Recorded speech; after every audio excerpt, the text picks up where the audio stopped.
quick prep in the air fryer, right? Yeah. All right. So tell me what we're eating first here. Okay, so this is a beef rib, and I'm also heating up right now some pork ribs with the sauce that I made. And again, these recipes are on my YouTube channel. And yes, they may look like, wow, that looks like it's a heart clogger, right?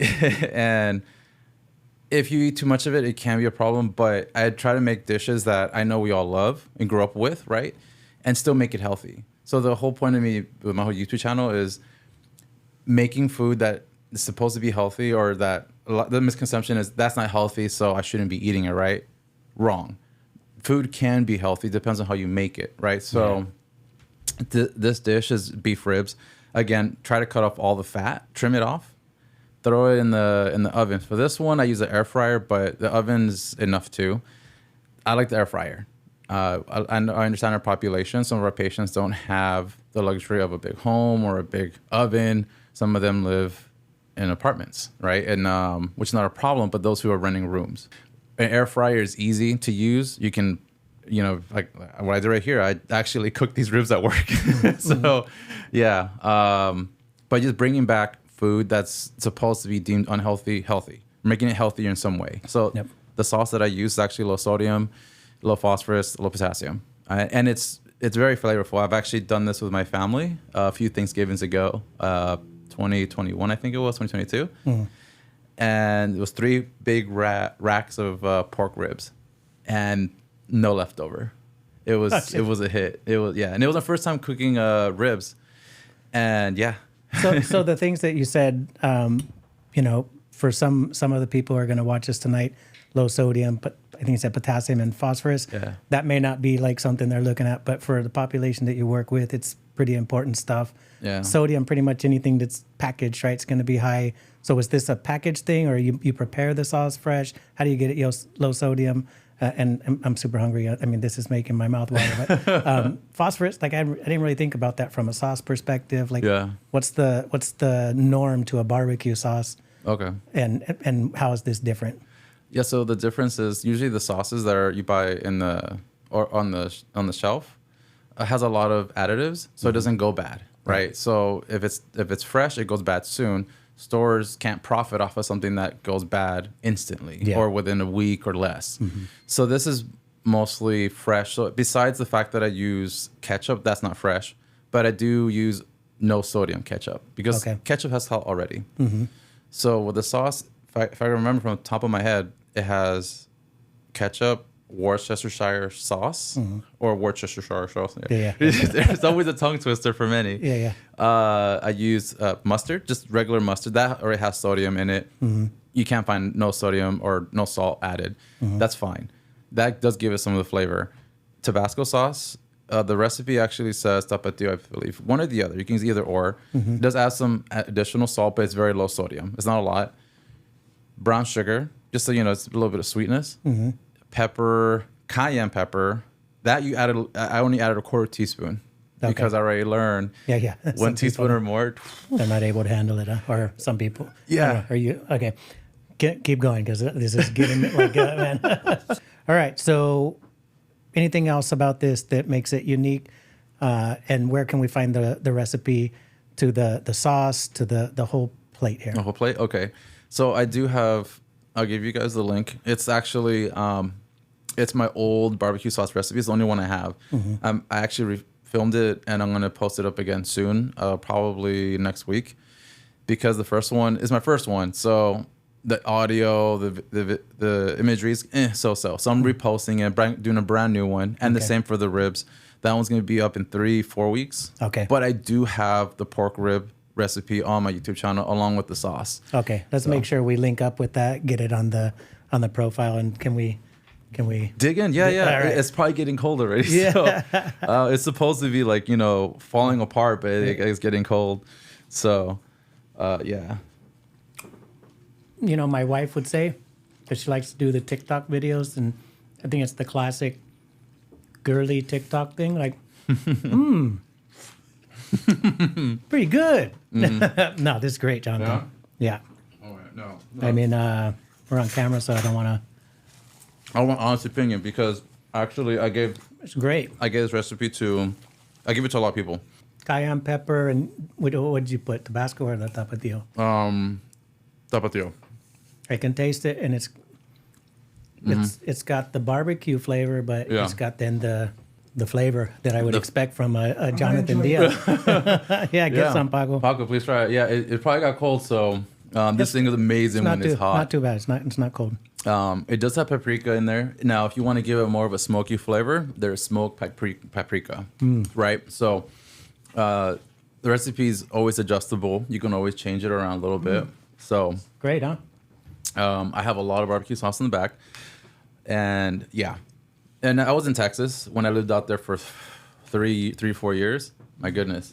That's all I smelled, especially when I would commute when I did my distant internship for nutrition in Midland, Texas, and I would go visit my family in Austin. That was a 7-hour drive. So I would go through the countryside. And through the countryside, when you go to the small cities, some of them smoke their meat overnight, the restaurants, and the city smells like barbecue, and it's smoked barbecue. It smells so good. If you love that smell. I love that smell until I eat it, and then after I eat it, it kind of, like, I don't want to smell it until I want to eat it again, you know? Yes, yeah. Smoke a cigar every now and then, but once I'm done with it, like, I can't stand the smell of the suit in my suitcase or whatever I'm taking home afterwards, you know? You know, my first and last, because I have asthma, they told me I had asthma since middle school. And I remember telling myself, I'm not going to let this define me. You know, it's like, or debilitate me, be an excuse to not work out, not do sports. My parents got me into sports. And now, you know, I'm running. And I did try one cigar when I was in Texas. Went to a cigar, what would you call those? Lounge. A lounge. Thank you. And tried my first one. It was a blonde. I think it was like blonde flavor, and it was really good. It was really. I was surprised. They're flavored. So, but that was my last one. Just because I don't want to push it, because I know I have asthma. So, but it only kicks in the wheezing when I get sick. When I want to get a little sick, I feel it. But other than that, I'm good. And I grew up with a dialysis patient, and I just tell you that eating according to that diet growing up never tasted this good. So great job. Hopefully this can help some people to kind of, I think we kind of messed around with some theme for this evening of like keeping the flavor in life or keeping the flavor in food, right? And I think when it comes to life, like your culture, your taste, all that's important. Like, it's kind of hard to live that disciplined life of fuel. Food is just fuel. Yeah. Right? It tastes good, man. And this tastes great, man. Well, I got you love it. Yes. Yeah. It's a trial and error. I did a lot of practice and with the sauce. I had, I think, 3 attempts before coming up with this last one. The 4th attempt at making the sauce really good. Yeah. Well, I should probably clean my beard. I forget about the podcast now, man. I'm just good. It's just natural. It's free flowing. That was good. Yeah. I want more. Oh, you mean the meat? Yeah, no, of course. There's yeah, I'll make sure we'll it gets good. It heated up really well. You're gonna get a restaurant going on. Like there's been a couple practices maybe or dietitians that have created like meal services and things like this. Do you know of any? I think I've seen, but no, I can't think of any of the top of my head. I make like a food truck, man, and like go drive up to different dialysis centers. And it would sell. It really would sell. Yeah. Oh, and then obviously this is also diabetic friendly. Yeah, Dallas is a approved food truck. Pull up and just bring the ice cream man sound. You're listening to Musings with Morales. Brought to you by Dialysis Education Services. Welcome to Musings with Morales. This is Morales, and welcome back to another episode. It's the 26th of June. We got started a little bit late, but I think you can tell we're in good spirits because we've started feeding our stomachs. And just a little background on today before I introduce our guest, or reintroduce, third time here, our guest. I grew up with a person in a dialysis environment, the home, actually. So he did dialysis in the home and kind of grew up around somebody who actually needed to watch what they were eating in relation to a disease that they were suffering, which was chronic kidney disease. Wow. He was on dialysis. And I remember kind of anytime we ate anything that was friendly for my uncle, it never tasted so good. Quite often it was just lacking any flavor. That there was a lot of restrictions on things. I think they probably had a salt shaker in their house that for my whole life, same salt shaker. But I just started a beef rib meal here from our special guest, Jonathan Diaz, and I can tell you it tasted great. Jonathan, thank you for joining us again, and thank you for getting us started, feeding our stomachs. We're going to partake in a little bit more of the delicious recipes you brought. Welcome back. Thank you for having me again. It's great to be back. It really is great. And actually, I wanted to feed you guys and give you guys a taste or sample of what I put on my channel. So one thing I do enjoy is cooking. I grew up with my parents being there at home. Of course, they did work. My mom would be home.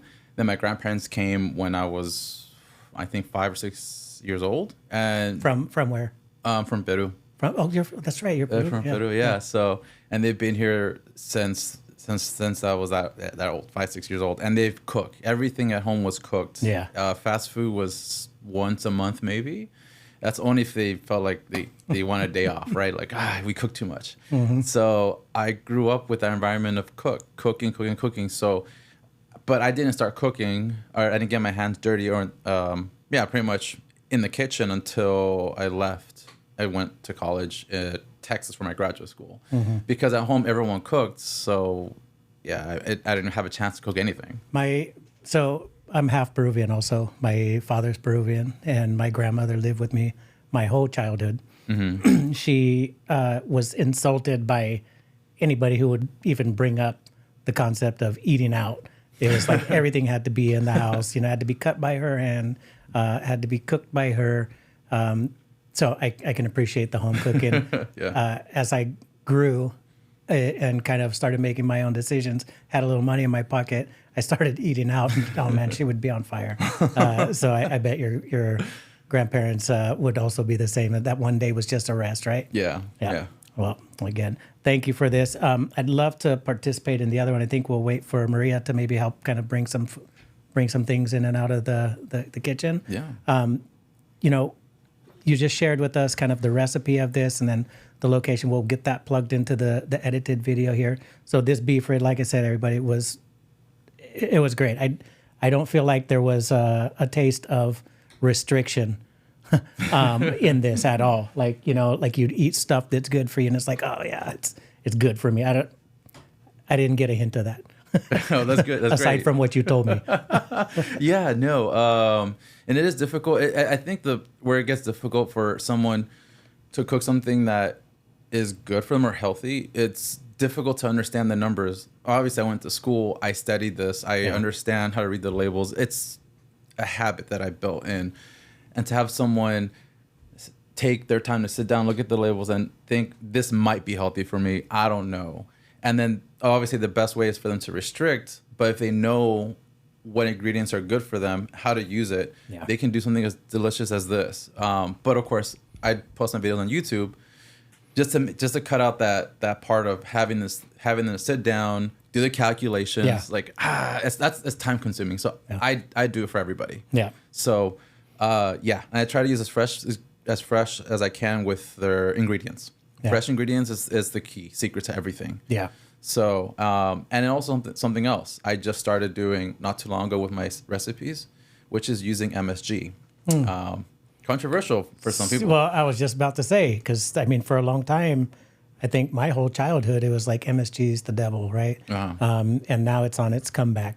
Tell us why. Because there's not enough scientific evidence to show it being. Of course, yes, it can have some side effects like the bloating, high blood pressure, but it's because it's paired with salt.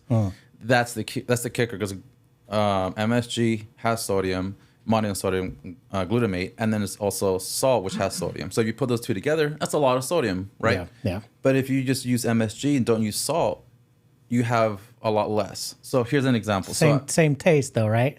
Actually, it gives it more of a it's considered umami flavor, which is like a meat flavor. Got it.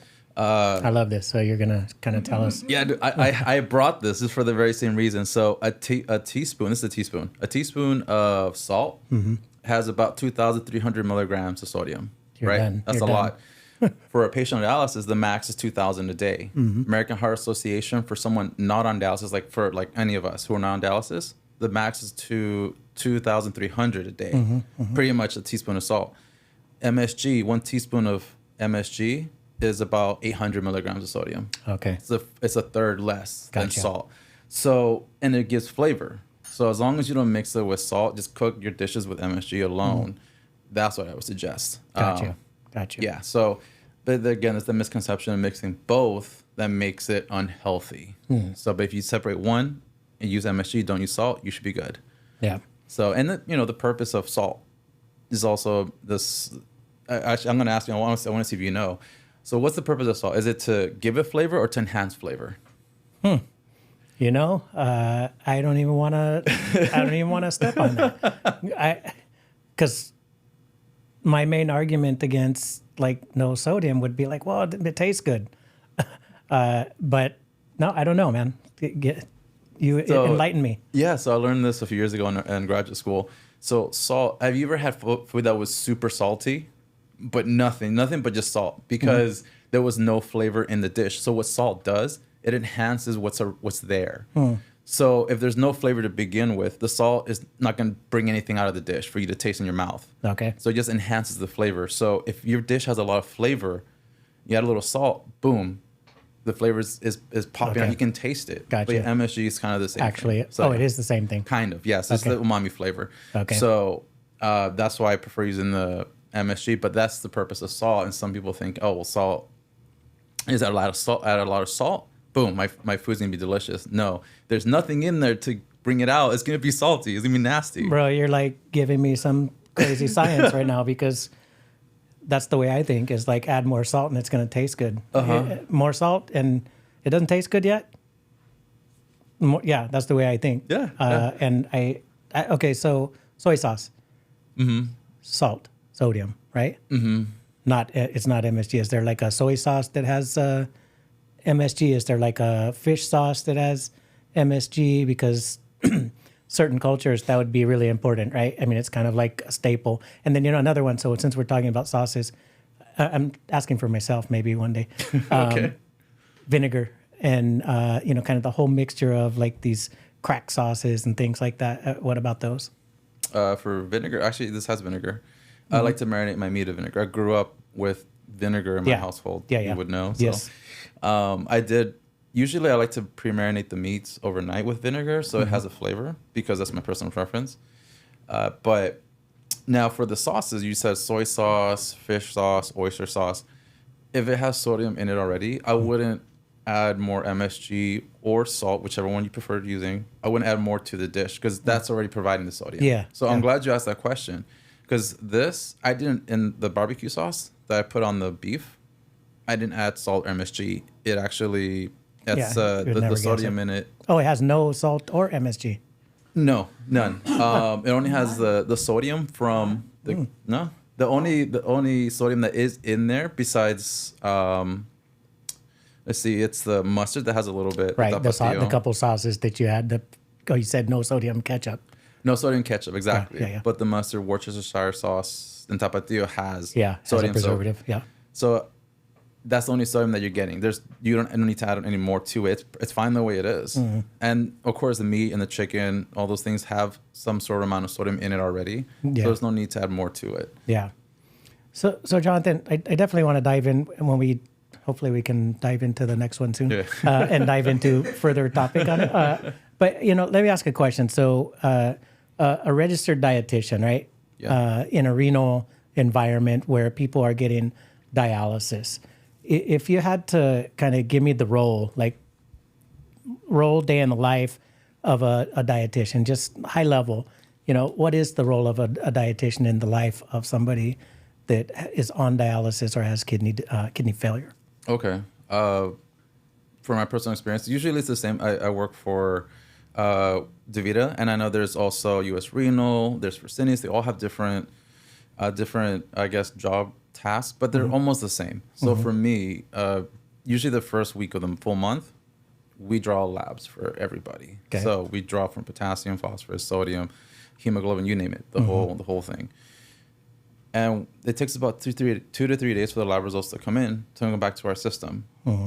Now I have to look at the numbers, and I, as a dietitian in the end-stage renal or dialysis clinic, I have to look at a few things. One is the mineral bone disorder. Yes. I'm the manager for that. Every dietitian is going to be looking at that. What that means is looking at the parathyroid hormone levels, calcium and phosphorus. And now we're giving calcitriol, which is vitamin D, so the pill form, right? Or is it Hector, which is the IV form. Okay. And then other medications like senecalcet, or anything to help control PTH and calcium. So I have to look at, for me, I have about 136, 37 patients. So it's a lot. But I know other dietitians that have 160. So when those labs come back, we do have a tool, a protocol to show us, okay, if it's this and this number, you would dose adjust the vitamin to this amount by 25% more or less, or discontinue, and so forth. So that can be, since I've been doing this for almost 7 years, it's clockwork to me. It's easy now. But in the beginning, it took a day, 2 days to adjust all those patients. Let's dive into those specifics a little bit down the line. So, but what I'm hearing here is like, you've got you review labs or blood work with patients. Yeah. You look at those results. If they're outside of a range, or if they go this way, they go that way, you have kind of a guidebook on this is where you should go next. Are there times where you don't follow that guidebook? And what do you do in that case? Do you have to consult with nephrologists to do that? What's the scenario there? Okay, good question. Particularly for the dose adjustment of the vitamin D and senecalcet, again, medications for the parathyroid and the calcium. If it's outside of the protocol, yes, we do ask the nurse practitioner, the doctor, hey, this is my recommendation because the protocol says this. I don't agree with it. The protocol is only to guide, but not to tell us what to do. Yeah. If we feel like it's not beneficial, we tell the doctor, and the doctor trusts us, especially for someone like myself who's been there for a while. They know. They see me, they're like, oh yeah, okay, just do it, right? Okay. Yeah. So, but when it comes to consulting over diet for particular patients, everyone's different. We just have a patient, she's fairly new, and she loves cooking, loves cooking. So, and then there's some patients who don't know how to cook at all, and they live on their own, right? So then I have to adjust my education. Like, all right, well, what do you eat? What processed foods do you buy? And what can I find as an alternative that's better than that? And that's why on my channel, I have gotten some comments about, well, that's not healthy, which is the popsicles I also brought. I use Humix, right? It's like, well, it's a canned concentrated drink. Like, well, how's that healthy? Again, this is I like to make my content, my dishes, my recipes available for everybody, even those who are limited with space and equipment. So if they have a freezer and they can buy Humix, freeze it, boom, you have popsicles. Instead of having to go buy some, which you don't know what's in it. Right. Of course, Humix it is a little bit processed too, but it's at least you know what you're putting in your body and the amount you're putting in. So got you. Yeah. So you learn kind of the norms, what they buy, what they're working with financially, probably, where they're shopping from, all this started. What is that? Is that the who? So this is current. It's another one, but on there it says strawberry banana nectar. Seems horrible, right? Yeah. One thing we tell patients, right, with the potassium is avoid this high potassium list. So it's going to be avocados, mangoes, potatoes, you name it. Yeah. Bananas is one of them. So when they see this, they say, I can't have this. That's banana. Are you trying to kill me? I mean, I'm already thinking that. So yeah. You're is this something that you actually, is it moderation? What's going on with this? So the banana itself, I'm trying to remember, I think a medium size has about 400-500 milligrams of potassium and the max 2,000. So that's a lot. Okay. This, again, because it's not pure banana, it's just a concentrate, 8 ounces, which is half of this bottle right here, has 40 milligrams of potassium. That's a lot lower than just having a banana. Yeah. So that's what I kind of show patients. Like, okay, look, if you're missing the flavor, you want it, I'd rather you have this little drink versus eating a banana, because you know a banana is going to make your potassium go up if you don't know your numbers, especially for those who have the potassium really high. I definitely tell them to avoid those high potassium foods. So what I'm getting from this this piece here is like you suggest foods that to avoid, to eat in moderation, and then I'm sure there are some things that are encouraged. Is maybe something like the protein that we have here. Yeah. So there's a lot of suggestions going on, right? And then I like that you actually, aside from I'm sure probably helping with meal plans, you actually are showing people how to make dishes that taste good. Yeah. Is that typical of a dietitian to bring recipes? Because I'll tell you, like I haven't been out on the floor for a while in the clinical sense. Consulting and operations, yes, but not like out on the floor with patient care.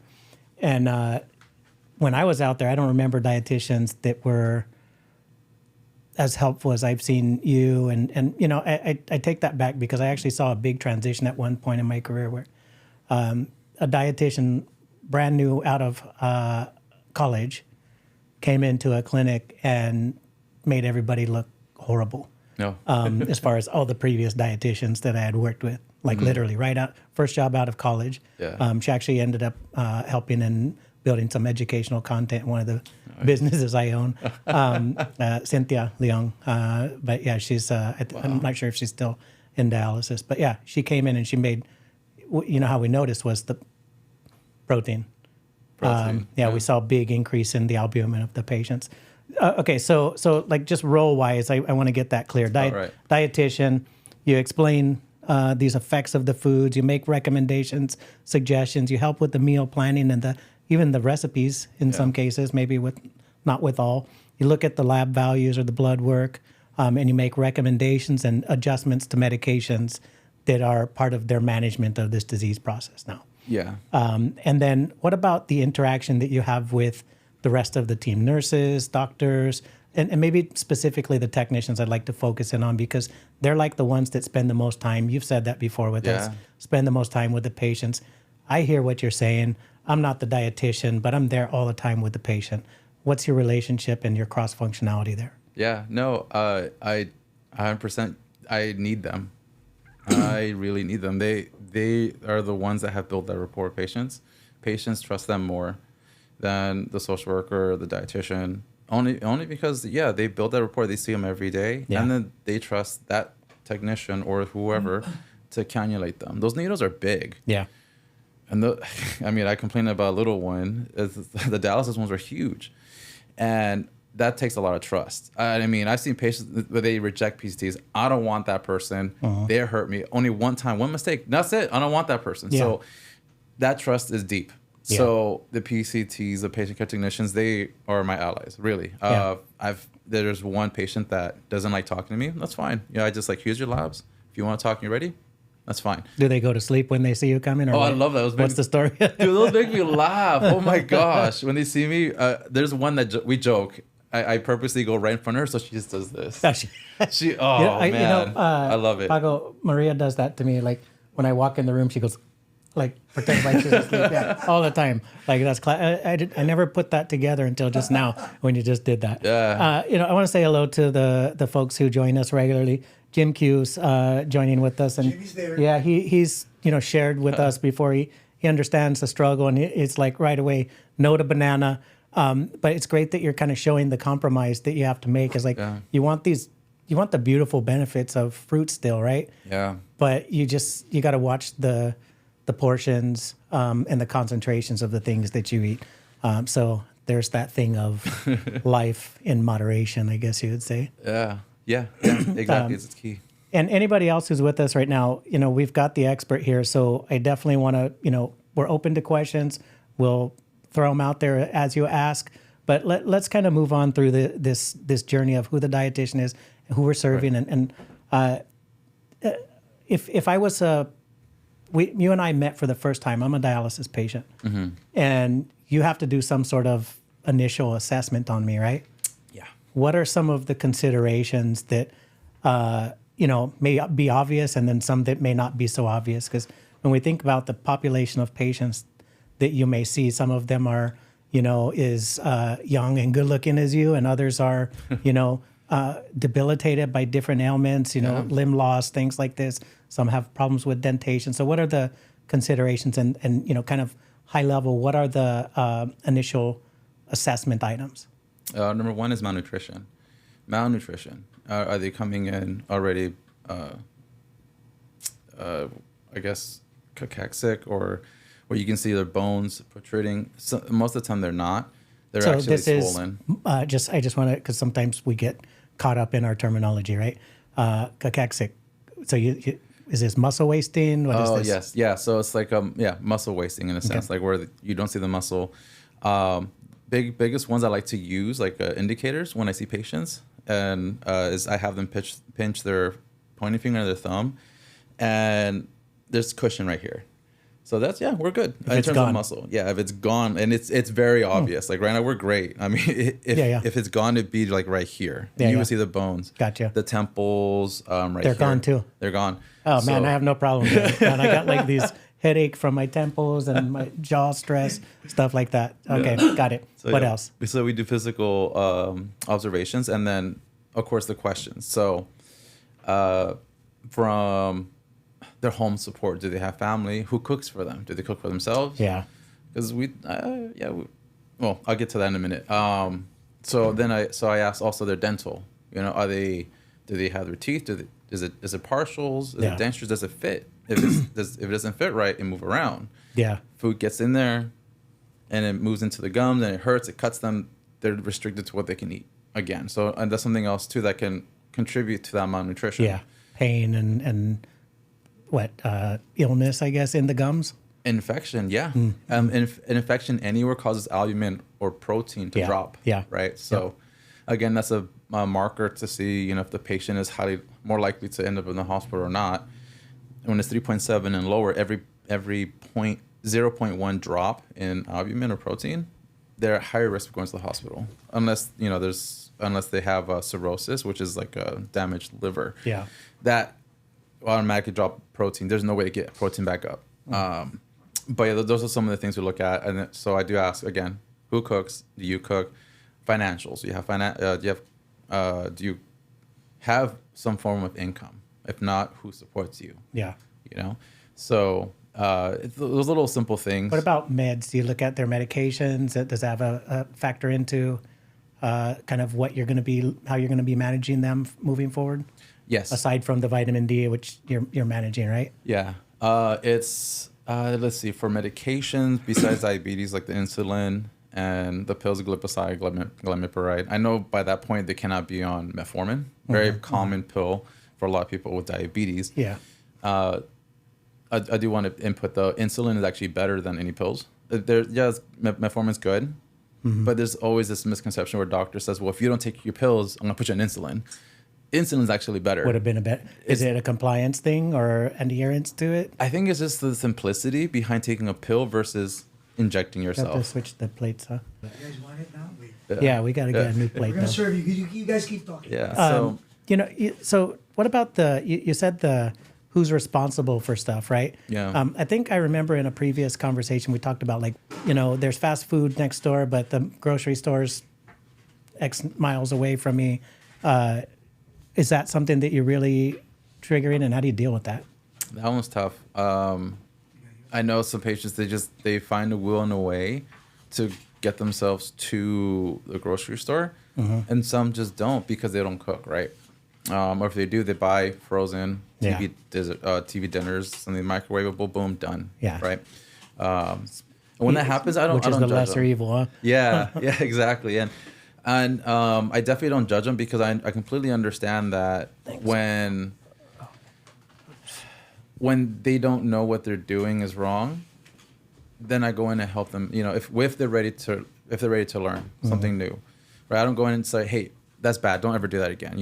I can't shame someone when they don't know what they're doing, and I guide them. If they choose to keep doing that, even though they know that it's not healthy, okay, fine. That's their choice, their body. We live in a country where we have to respect each other's opinions and decisions, right? Yeah. So I help those who want to be helped for sure. So, yeah. So we got another great looking. Oh man, this almost looks like a steak. Hi guys. I'm on camera. So what do we got, Jonathan? So this is exact same recipe, but what we had earlier was beef ribs. This is pork ribs. Okay. So everyone has different preferences, beef or pork, but the sauce is exactly the same. Yeah. So is it? I mean, if I'm a person on dialysis, I'm thinking about protein. Like, and we'll probably talk about this down the line here, but I'm thinking about protein. As you said, every point it drops gets me closer towards or higher risk for mortality, right, or death. Yeah. So I'm trying to manage this albumin in my blood, and I'm probably being told eat more in a lot of cases. Yeah. What I'm seeing here is that, like, we kind of know this about like salsa, and you know, if you go to tacos, right, you're like, hey, the salsa's good. Any meat's gonna taste good, right? Is that right? I mean, you go eat tacos and like that's what it is, right? Salsa, It's all about the sauce. So is that? I mean, if I'm a dialysis patient, should I be thinking that way? Like, you need protein. Yeah. Find something that's gonna make it taste good and not gonna put the sodium in you or the other bad guys like the high potassium or the phosphorus. Try and make educated decisions on that. Yeah. Is that a good way to think about it? Yeah. The fresher the better. Definitely. So, and I know I've been comparing barbecue sauces just because I did my own, and yeah, a lot of them do have a lot of salt. As you're talking, I'm gonna taste go this, for man. dig in. It has a lot of.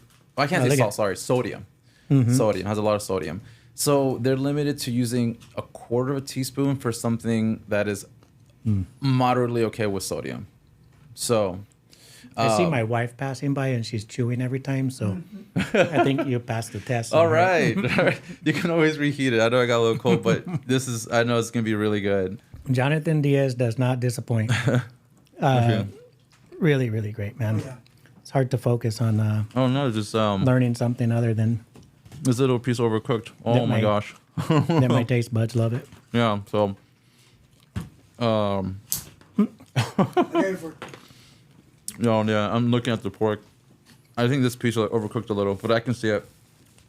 The air fryer is a little bit too strong sometimes, but Give me one of those napkins. Here. yeah, of course. So there you go. Because I did cook this again. I cooked this morning.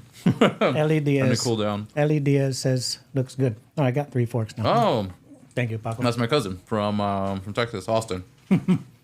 Hey, primo. Let me get a bite. I'll make you someone to visit. I'm actually going to July. Have you tasted this before, Ellie? Did No, Ellie he has not tried it. Yeah, have not Yeah, it's got my vote. yeah. So, Jonathan, how does the you said you're from Texas, and I know there's like a barbecue out there. So, Yeah. So like, what do you think Texans would think of this? they're like, it's California. Like, that's not barbecue. Barbecue is smoked. That's barbecue. The definition is it's smoked meat. This is not smoked. This is more like a baked, right? But I did use sauce, and I call it barbecue sauce because it kind of stacks some ingredients used in other traditional barbecue sauces. Again, just not adding that extra MSG or salt, or using the sodium found in other ingredients in the recipe. So, Jonathan, in relation to that initial assessment, what if somebody is, we talked about like the home and stuff, but what about the nursing homes and the boarding cares and stuff like that? Is it a different challenge when assessing those people versus somebody who's like alert and oriented under their own responsible care or the care of one of their family members? So nursing home, I mean, give and take. I don't have an issue with those kind of patients that are in nursing home. They're well taken care of in terms of looking at the labs because it's managed and monitored. Now, we do have some patients that they like, oh, this is a vending machine, and I blame the nursing home because they have a vending machine, right? It's like no. It's They your own picked the decision. nursing home because of the vending machine? They blame the nursing home. Oh, I thought you said they picked it because of that. Because I mean, I used to run one, and man, that was the star of the facility. Yeah, the vending machine. But also, there's a vending machine, but then there's family who comes into the nursing home. Like you said, it's controlled, but I found that there was actually a lot of unseen deviation from the plan, if you will. So it's like, you're on a renal diet, and the kitchen serves you a renal diet, but then, your daughter comes in and brings you some garbage that you asked for. Yeah, kind of thinking about my dad, like he could be in the hospital with an impacted gut or whatever. Yeah. Because he's got an ostomy, and he'd still be calling asking for something crazy to eat that's going to mess them up. Hey, we like what we like, right? Yeah. So you haven't found unique challenges there. Do you have like a coordination with those? Nursing homes? Yeah. Do you talk with them? Yeah. So per the company I work for, their policy is dietitians have to be in communication with the nursing home every month. So once a month, every month. If more than once is fine. But yeah, if the potassium is high, let them know, hey, potassium, the patient has potassium that's high. The doctor gets involved. So the communication is key, and we actually have to keep log of it as well. Because when CMS, they come in audit, they're going to say, who's in nursing home? I want to see that list. And if we don't have a list, we're in trouble. So do they look at like the coordination that you have within the plan of care? Yeah. There's and the one thing that shocked me, and I love it, is when I call to talk to the nurse or the dietitian, but most of the time it's the nurses. And I say, oh yeah, well, this patient, they're on additional supplement, which is Nepro, Prostat, Novosource. Like, oh no, would you like to get them started? Yeah. And they take my orders. It's amazing. It's just like, I feel like a doctor. So yeah, but for nutrition, right? So it feels great. But we do have to be in communication and coordinate with them. And if we need the patient to come in extra treatment because they have too much fluids or they're leaving with too much, we call the nursing home and then they do the coordination with the transportation. Yeah. So yeah. So Jonathan, people who go to a dialysis center, they go 3 times a week, 3 to 5 hours, depending on their prescription, probably 3 to 4 in most cases. Yeah. That's 12 hours of the 168-hour week that your kidneys normally were functioning, right? Yeah. Doesn't do 100% as far as the replacement. I like to call it homework. So like, hey, watch your sodium, watch your fluid, right? How much of this, by the way? 16. How much should we be drinking of this per day if I'm a dialysis patient with like 0 GFR? 32 ounces. So this is 16, right? So 2 of these, right? Yeah. And that's tough. It is, because especially we're warming up, and then this is not a salty meal, but if I had a salty meal, then I would be like really, really quenched, right? Yeah. Yeah. Yeah, no, it's true. Yeah. From soups to beverages to smoothies, and also ice cream, popsicles, and jellos. Anything that melts at room temperature is considered liquid. Yeah. So, yeah. So that's like, we take that for granted, normal functioning kidneys. Like, hey, let me drink whatever I want. I mean, not just fluid, but I'll tell you a story. My granddaughter had a birthday party. Oh, shoot, I'm going to get in trouble. 6 months ago or something. And first, my daughter's young, so all their friends, they came and they had tequila. Well, my dad decided that he was going to get on one, and he probably could have overloaded himself on 2 things, either alcohol or fluid that night. He doesn't have kidney failure, but still, he drank that much. I mean, it was an obscene amount of fluid that he put in his body. We don't think about that under normal circumstances. If we eat a salty meal, we're going to quench our thirst, right? Right. Especially you eat out, you're going to need a supersized something, right? Then you're in even deeper trouble. So fluid, we got to watch it. Sodium, we got to watch it. Phosphorus, which we'll talk more about that. We got to watch it in most cases. Then we got to take some meds with it, right? Potassium, and the normal diabetic management, right? Yeah. What about the people who do, and I'm not sure if you work, I think you said you work with some PD patients, right? No, I do not. You don't? Okay. Yeah. So peritoneal dialysis, or maybe more frequent treatments at home, like home hemodialysis. Less homework as far as like the amount of restrictions they have, right? Right. And then we've got people who do longer extended treatments that there's very small percentage of patients that do that, but they call it nocturnal. And some of these patients don't take phosphorus binders. Some of them don't have fluid restrictions and potassium restrictions. So life becomes less homework, but more time on the device. Do you feel that patients and professionals understand that trade-off? Yes, we do. Right now, there's a big push in the industry of dialysis, the big push for home, for many reasons. Besides the fact that financially it can be good, but it's healthier in terms of peritoneal dialysis, nocturnals, dialysis. But yeah, the PD is definitely there's the proof that the data shows that there's less hospitalization, less infection, right? Yeah. So there's a big push for that. And yeah, no, the doctors, dietitians do see the difference with those who do nocturnal or at-home dialysis or peritoneal dialysis. There's a little bit less restrictions. Again, because they're dialyzing a lot longer than the 3 to 4 hours, 3 days a week, 3 times a week. Excuse me. Yeah.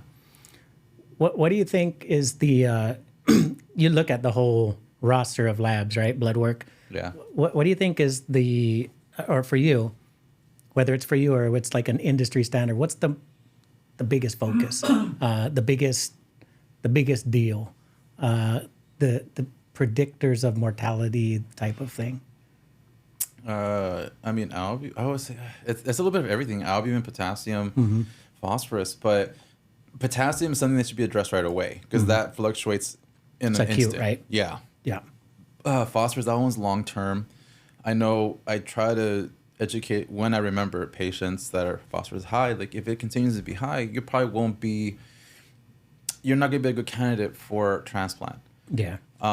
It might show that maybe you're not adhering to your pills, maybe the pills are not good enough. But the fact is, when phosphorus is high, calcium leaves your bones, leaving you at high risk of osteoporosis. You can break your bones. Yeah. But the extra calcium leaving your bones, going into your fat tissues and muscle tissue, gets hard. Yep. And one thing I definitely emphasize is that when the calcium deposits go into it starts to calcify, making your arteries and veins brittle, like kind of stiff, and that's supposed to be. It's supposed to be elastic and soft. Yeah, be able to dilate and contract, right? Yeah, vasodilate and contract and all that stuff, right? Yeah. And when it can't do that, the surgeon's not going to want to open you up because you're going to bleed on the surgery table. So I tell them phosphorus is kind of like the exact same thing as smoking. When you smoke, you don't feel the repercussions right there. Long-term cancer kicks in if, tobacco smoker and all. Same thing for phosphorus. If it's high for too long, that's going to start happening. Yeah. So that's the hardest one to control is the phosphorus. I agree. I got to tell a story about this one and see if you've had similar experiences. Because you talk about calciphylaxis, right? Yeah. And, if you guys are, you can do a quick Google, look up calciphylaxis and then pull up the images, right? And we definitely got to bring that into the cut here. But I remember years ago I had a patient, he's probably approaching 50, and he was eating pretty good sized meal on the machine. We used to, that was no problem back then. And I was like, hey, mister, whatever. Are you supposed to take binders with your meals, or do you take binders? I asked him, do you take binders with your meals? He's like, yeah, I'm supposed to, but I'm not going to take that shit. And I was like, why? And he's like, well, I have a copay and it's expensive. And I don't feel any different. Like you said, I don't feel any different when I take it and my phosphorus is in whatever range they tell me, and my phosphorus, I don't feel anything. I was like, okay, I get it. That makes a lot of sense. Right. Yeah. Like if I didn't feel the benefit or I didn't know the benefit of something, why the hell would I do it? Right. So obviously maybe nobody told him like, hey, take this pill. And it costs X amount of dollars for his copay. So he's got the decision. Maybe they told him and it just didn't get through, whatever it is. He didn't appreciate it, right? So I was like, let's check this out, right? So we start looking through stuff, right? And calciphylaxis, Google it, look at the images. He looked it up and was, scrolling, and he's like, like his face blew up, man. Yeah. And I look at the picture, he's looking at it, and it was a calcified penis. It was necrotic. And he was like, well, hold on. Are you telling me that if I don't take my phosphorus binders, that this could happen? And I was like, that's a pretty extreme case, but yes, that's part of the reason why you're taking your phosphorus binders, to prevent those sort of images from happening to you. Yeah. And the thing is, you can't back out of it once you get there, right? Like you kind of built this stuff up, so you got to stay ahead of it, man. Guess who started taking his binders? I think he really valued the body part more than the thought of it. I don't feel any different. So any stories like that with, people are saying no, and you find ways to convince them, or to, I shouldn't say convince, empower them to make the right decision. Yeah, a good choice of words. Yeah, definitely. And a lot of people say that's scare tactic, but it's not. These are just facts. Yeah. It's not something made up. It's not over exaggerating. Yep. It happens, and yes, it has happened. Impotence, right? Yes. They can't. that's the number one driver key for men, at least. When I tell them, well, if phosphorus remains like this, impotence is very high. Really? Yeah. I did not know that there was a. Is that because the same thing, the build up in the small blood vessels? Yeah, because to get the little strong man, up, it requires the heart to pump blood down there, right, and get it up. So if you have buildup of calcium, if you have calciphylaxis down there, and yeah, we've had a few patients that have had amputated, like oh penis wow, amputated. Yeah, wow. yeah. You personally you've experienced this with some of your patients. With a few, yeah. Wow. So I mean, yeah. Again, this is going to live on. I haven't heard it clearly said, but yes, calciphylaxis can reach every part of your body, right? Yeah. Including parts that we may not think are vulnerable to what we're putting in our body per se, right? Yeah. Great. Yeah. Great. So. Yeah. So let's talk about the potassium because we haven't really touched on that too much. And you mentioned that it's like, well, it's acutely dangerous. If I eat too much now, I could be in trouble right now. Right right now. Yeah. Yeah. So tell me about it, and how do we control it? What do we avoid, or do we just moderate it? Is it about portions?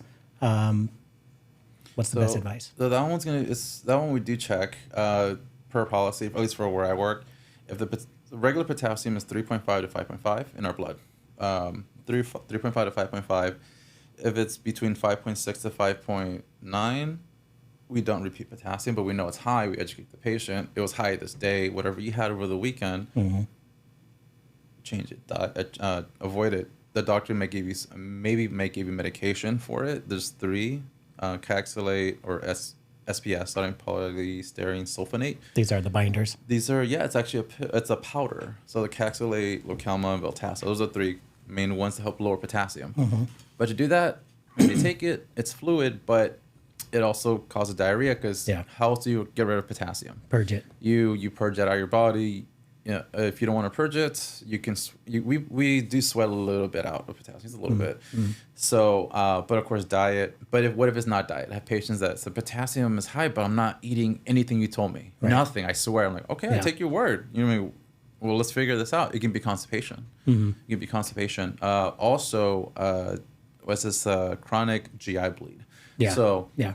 If I tell them you're still coming out dark or black, some blood, potassium's high, hemoglobin's low, there you go. So, and sometimes there is some blood pressure medications that can cause potassium to go up. Not many, but there's like 3 or 4. I want to say one, but I'm not certain, so I don't want to say it and then be wrong. Okay. So, but there are a few. If you look up how blood pressure meds that increase potassium, MedRx, I believe, on their website they give you a little list. Okay, got you. So, I got a story about potassium as well. And again, let's trade. Yeah. So this guy, he's actually, it was the young dietitian that I mentioned, right? She had been talking to this guy about his potassium because it's just always high. The blood pressure is high, fluid weight gain high, potassium always high. And, talking about fruits, because he was big into fruit. He was like, we used to grow my own fruit and like, I love this, and it's this season. When it was this season, he knows, right? Yeah.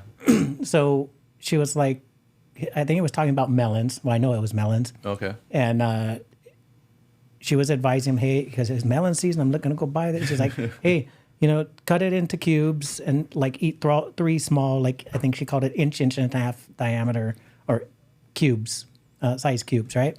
3 of them. That's what you can take in a day. Don't eat like too much, right?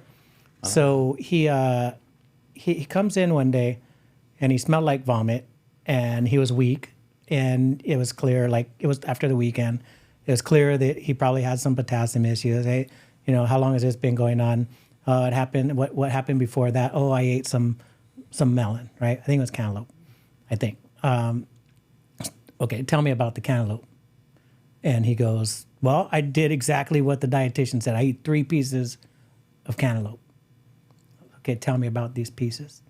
He says, well, I cut the cantaloupe in half, and then I scooped out the seeds, and then I cut half in 3 pieces.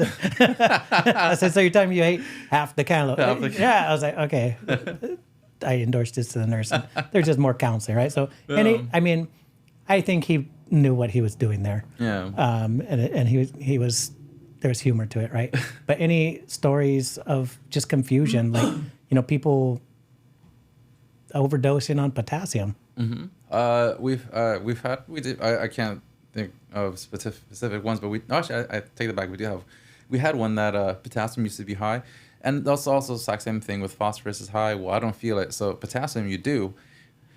For some occasions, they do have the episode of high potassium, which is accelerated heart pain, loss of strength, and slur speech a little bit, and this can lead to an arrest and death, right? Yes. Cardiac arrest and death. Cardiac arrest and death, yes. And this happened to this one young guy, and it happened over the weekend. Didn't come to his regular day on Monday. Oh, followed up, and we found he was in the hospital. Came back from the hospital saying high potassium, right? Yeah. And he says, I'm never going to have bananas. He started listing all the potassium foods. Like, I'm never doing that again. Because he used to have it high. And it finally caught up to him. Yeah. And ever since then, he's been very strict. Nope, I'm not putting that in my mouth. Put me in the hospital once. I almost died. Never again. It was the worst experience. Is there a danger in that when people say, like, forget about potassium now? Like, I can get everything from a pill. Is there a danger? Do you lose something by going on this diet of, like, oh, that could be bad for you, so don't eat it? Yeah, well, because we do need potassium in our diet. We do. It's essential to muscle contractions. It is. So, but thankfully, when his potassium would drop a little, like, all right, well, eat something. Usually when it gets close to the 3.5, I start asking patients to have one potassium item a day. And doctors, I'm following what they told me. Like, say that. Okay, cool. You give me permission. I will tell them that. What do, like, if you don't have kidney failure, because I know the answer to this, but what if you don't have kidney failure and you go to a doctor, how much potassium items do they tell you to eat a day? And what are the categories of those items? Oh, you know what? I'm trying to think. What is the daily potassium recommendation for us? I think it was 6 or 7. Like when I go to Kaiser, right? They say like 6 or 7 servings of fruits and vegetables a day. Really? Yeah. Okay. Well, I mean, I had never given a thought because I've been so focused on dialysis. I haven't really thought of those who are not on it. What's our recommendation? What's our daily intake? Gonna jump off a cliff now. I'm gonna go look for it. Yeah. So now I got to ask you, like, you're a dietitian, man. Can you help me lose weight? Right. So I'm just joking about that, but like the calories, like, does that ever a factor for you and the people that you're helping to manage this disease? Are you talking about calories? How is that different than like the protein requirements that they have, which we'll dive into next? So I don't really go into calories much with the patients unless they really, really want to talk about it. Then yes. So what are calories for then?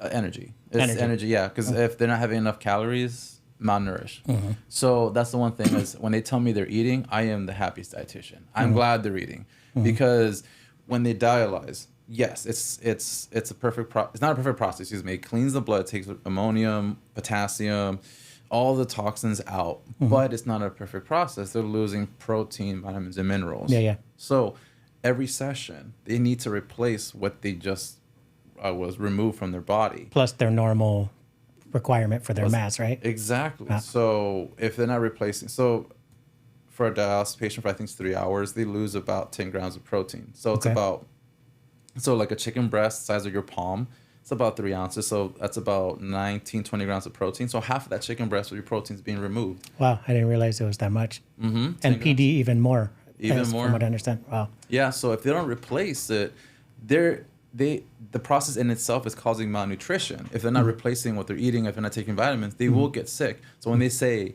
I'm feeling sick after every dialysis treatment, well, you're right. Because we do remove some of the good stuff from your body. You need to replace it with food. Yeah. So calories is important too. Of course, clean versus unclean, or like calories that are bad for you, right? Well, I can remember a lot of patients that ate plenty, probably took in plenty of calories, but none of it was protein.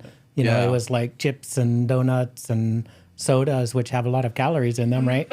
But don't have any nutritional value per se. The normal, let me take that.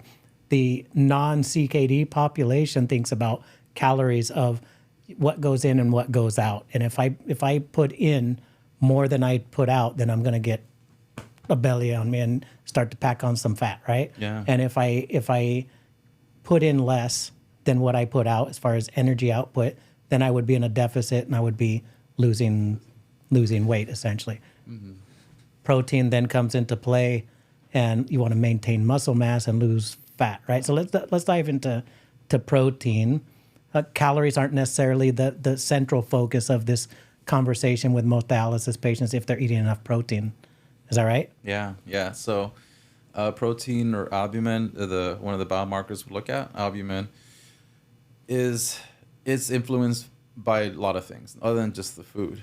They can be eating chicken, beef, pork every day, and if their albumin or protein is still below 4.0, they're going to ask them the question, well, I'm eating protein for breakfast, lunch, and dinner, and it hasn't gone up. What's wrong? Mm-hmm. It can also be an infection. An infection can also cause it to drop. Yeah. Too much fluid can cause it to drop. Yeah. The best example I tell everyone is if you put a teaspoon of salt in a regular bottle of water, you'll see the salt floating. But if you put a teaspoon of salt in a 5-gallon jug of water, you don't see it. Yeah. So albumin here is more concentrated. You can see it. In a big jug, it's diluted. So it's the same thing for albumin. So if they're coming in with too much fluids, albumin will drop as well. Mm-hmm. So you got the infection, you got the fluids, and then of course the diet. So a lot of things can affect the albumin, even gum infection, and that can cause it to drop. Gingivitis, all that kind of stuff, right? Yeah, and that's kind of common in our population. Yeah. Because again, resources, financial resources, which I do want to throw in the pitch. Actually, it's USC. Have you heard of USC Dental School? No. Mm-mm. I learned from one of our nephrologists, Dr. Chang.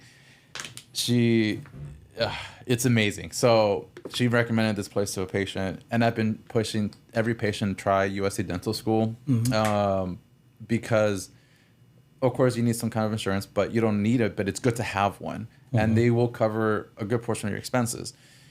We had one patient, her gums, top and bottom, were infected. Bad. And I felt so bad for her. And then I remember what Dr. Chang was talking about USC Dental School. Patient has all gone. They removed all the teeth, $0, paid $0 out of pocket. They paid nothing.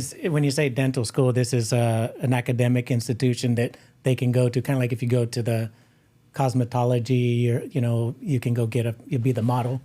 You can go get services under student and some sort of supervision of those students. Is that what it is? That's exactly it. So it's dental students that are going, practicing. Yeah.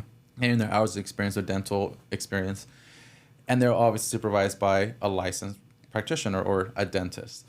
And it pretty much, if finance is a big thing here in LA, which it can be for a lot of people, USC Dental School. Of course, now you're at the mercy of someone learning, although they're being supervised, and also the hours of the school. These are students. If they're not in session, not in school, there's no service. Right. So for the risk or maybe a guarantee of sounding stupid, where is this? Is it on the USC campus or is it an offsite? No, it's pretty close to USC campus. Yeah. So and the hours are very limited. It's a small window. So yeah, I mean, I think resources,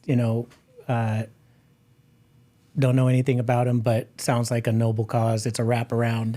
Yeah. It's a resource for people that don't have necessarily coverage in that area, because so that sort of service, would Medicare participate in that coverage at all? Yeah. So for that one particular patient I was talking about, the Medicare she had did cover some of it, not all of it, but some of it, because usually they have to pay out of pocket if you weren't going to somewhere like that. You go to regular dentist, there's a copay.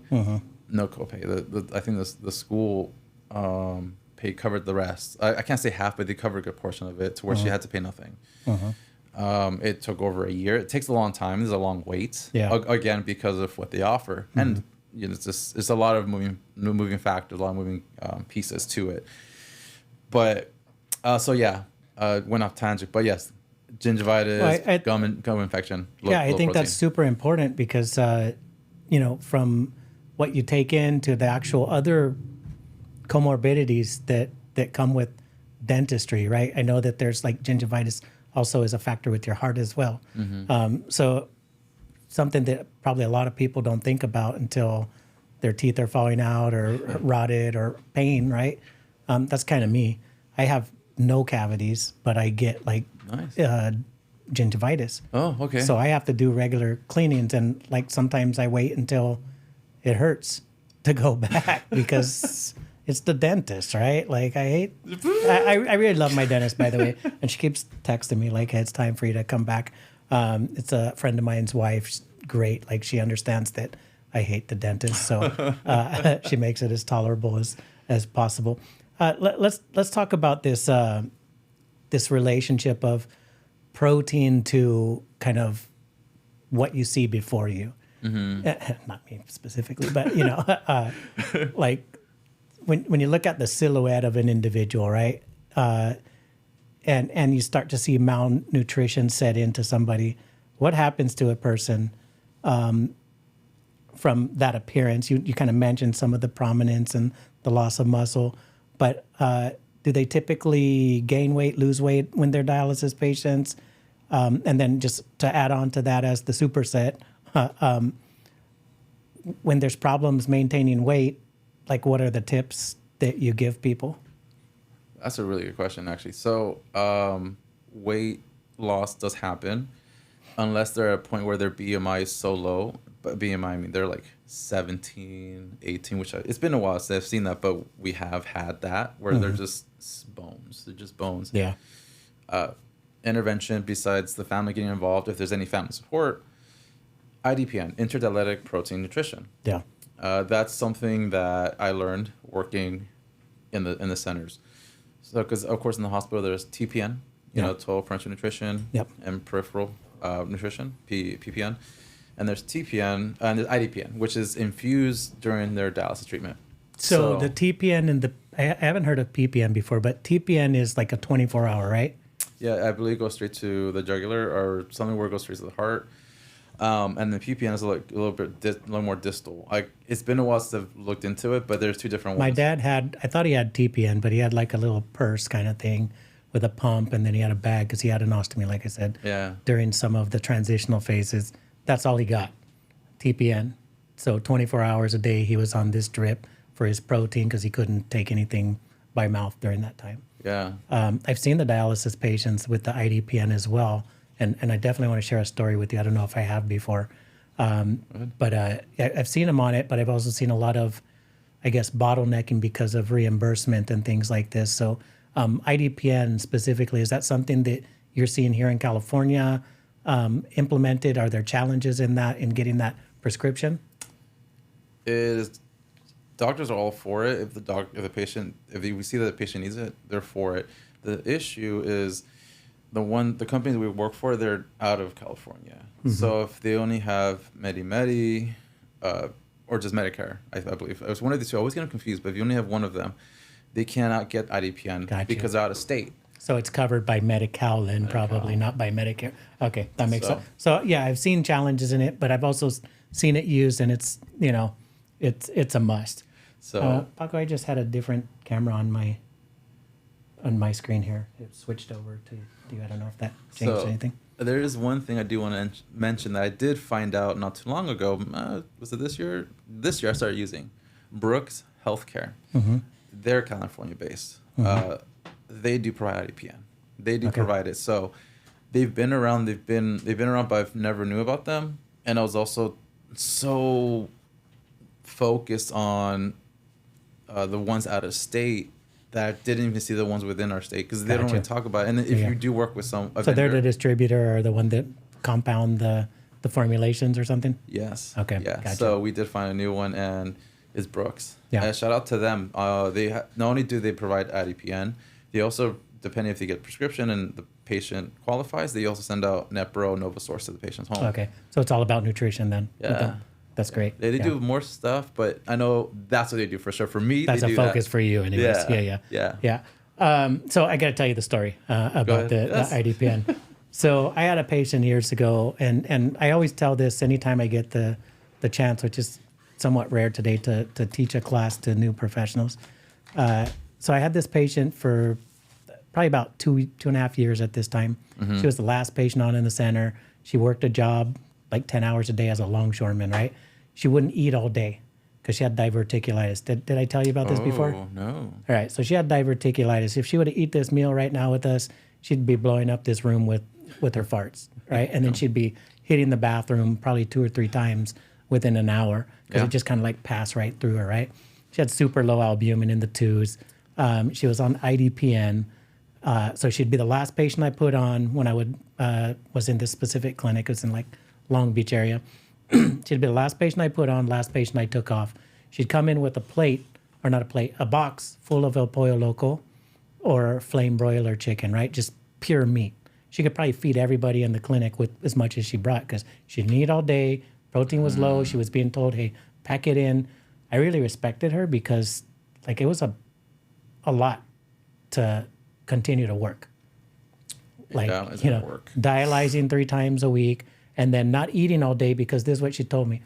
If I eat during the day, I'm going to fart and I'm going to blow up my clothes. Like I will, like she brings changes of clothes to work because if that did happen, she'd have to change it with like stain her clothes, not by color, but by the smell. It was that bad. Oh man. So she'd come in, she'd start eating, I take that back. She'd come in, we'd put her on, she would start her IDPN, she would open up her box, she would start eating, and within a half hour she'd say, I gotta go to the bathroom. She'd hit the bathroom. She was right next to the bathroom. It was really bad. It smelled bad, right? I love this lady. And, hey, I'm here for that. Like, eat your food. I can deal with this stuff, right? One day we had a student in the clinic. And this student came in. Wasn't my student, by the way. But student came in. She was a nurse. And she walked through kind of that space. And she got a nose full of the diverticulitis bowel movement, right? Right. And she reacted. I think it was, wasn't meant to be insulting, but the patient was right there. That's the person who blew up the bathroom, right? And you just made it really embarrassing for them. So I had this conversation with that nurse. That was a Friday. And Monday, that patient came in who I had for 2.5 years, and she didn't have her food with her. And I almost lost it. Like, I was so disappointed in that nurse and how blind she was to the effect that we have on other people, right? And I'm as guilty as this as that. Like, we do stuff and we don't realize how it's going to impact people, right? But this person was fighting a damn hard fight, working. I know a lot of her story, so it was even more intense to me, but she was conquering the battle, right? And then she didn't bring her food because of one reaction of a professional, right? Yeah. Any experiences with that where you're at, where there was a detriment to the patient as a result of the professional before them? None I can think of. I don't Lucky believe patients so. that you have then. No, but I know for sure the patients are very observant. They're there for 3.5 hours. They're looking. Yes. They're like, you can't, for me to think that they're not looking is a lie. They see everything we do, our movements from our judgmental looks. If it does there, they know, they see it. Agreed. To what is said. So I have to remind myself, and I don't really talk about patients on the floor unless it's like something necessary. With the teammates, I try to encourage teammates, don't talk about them because they hear you. Yeah. And then they're going to paint a picture. They're going to judge you that way you talk about other people. So, they're constantly listening, especially when the TVs aren't working. I was going to say, it's like great entertainment to watch the techs and nurses and dietitians. I can think about it, like some of the teams I've worked with, it's probably really reassuring to see how well the symphony works. Yeah. And then others, it's like, nobody's working together. Like, I know that guy hates that guy, and just a bunch of drama among the staff in some cases, right? Oh yeah. So that's great that you haven't had any bad stories.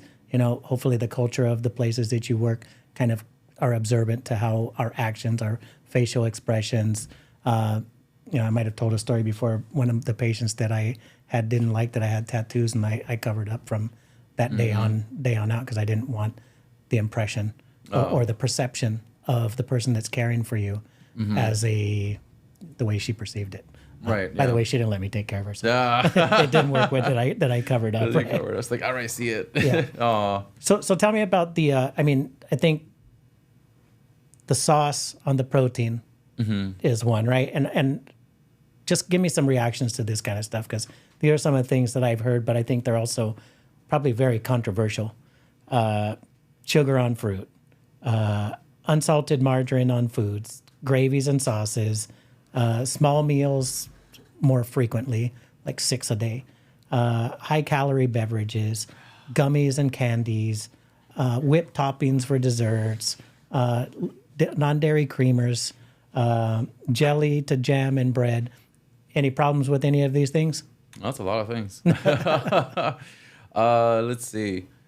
Candy. I mean, there's the hard candy. The gummies are fine. Of course, those who are not diagnosed with diabetes, fine. If you want sweets, go for it. You know. Mm-hmm. Now there are some candies like chocolate. It's like, please avoid that on dialysis because potassium, phosphorus in it. Yep.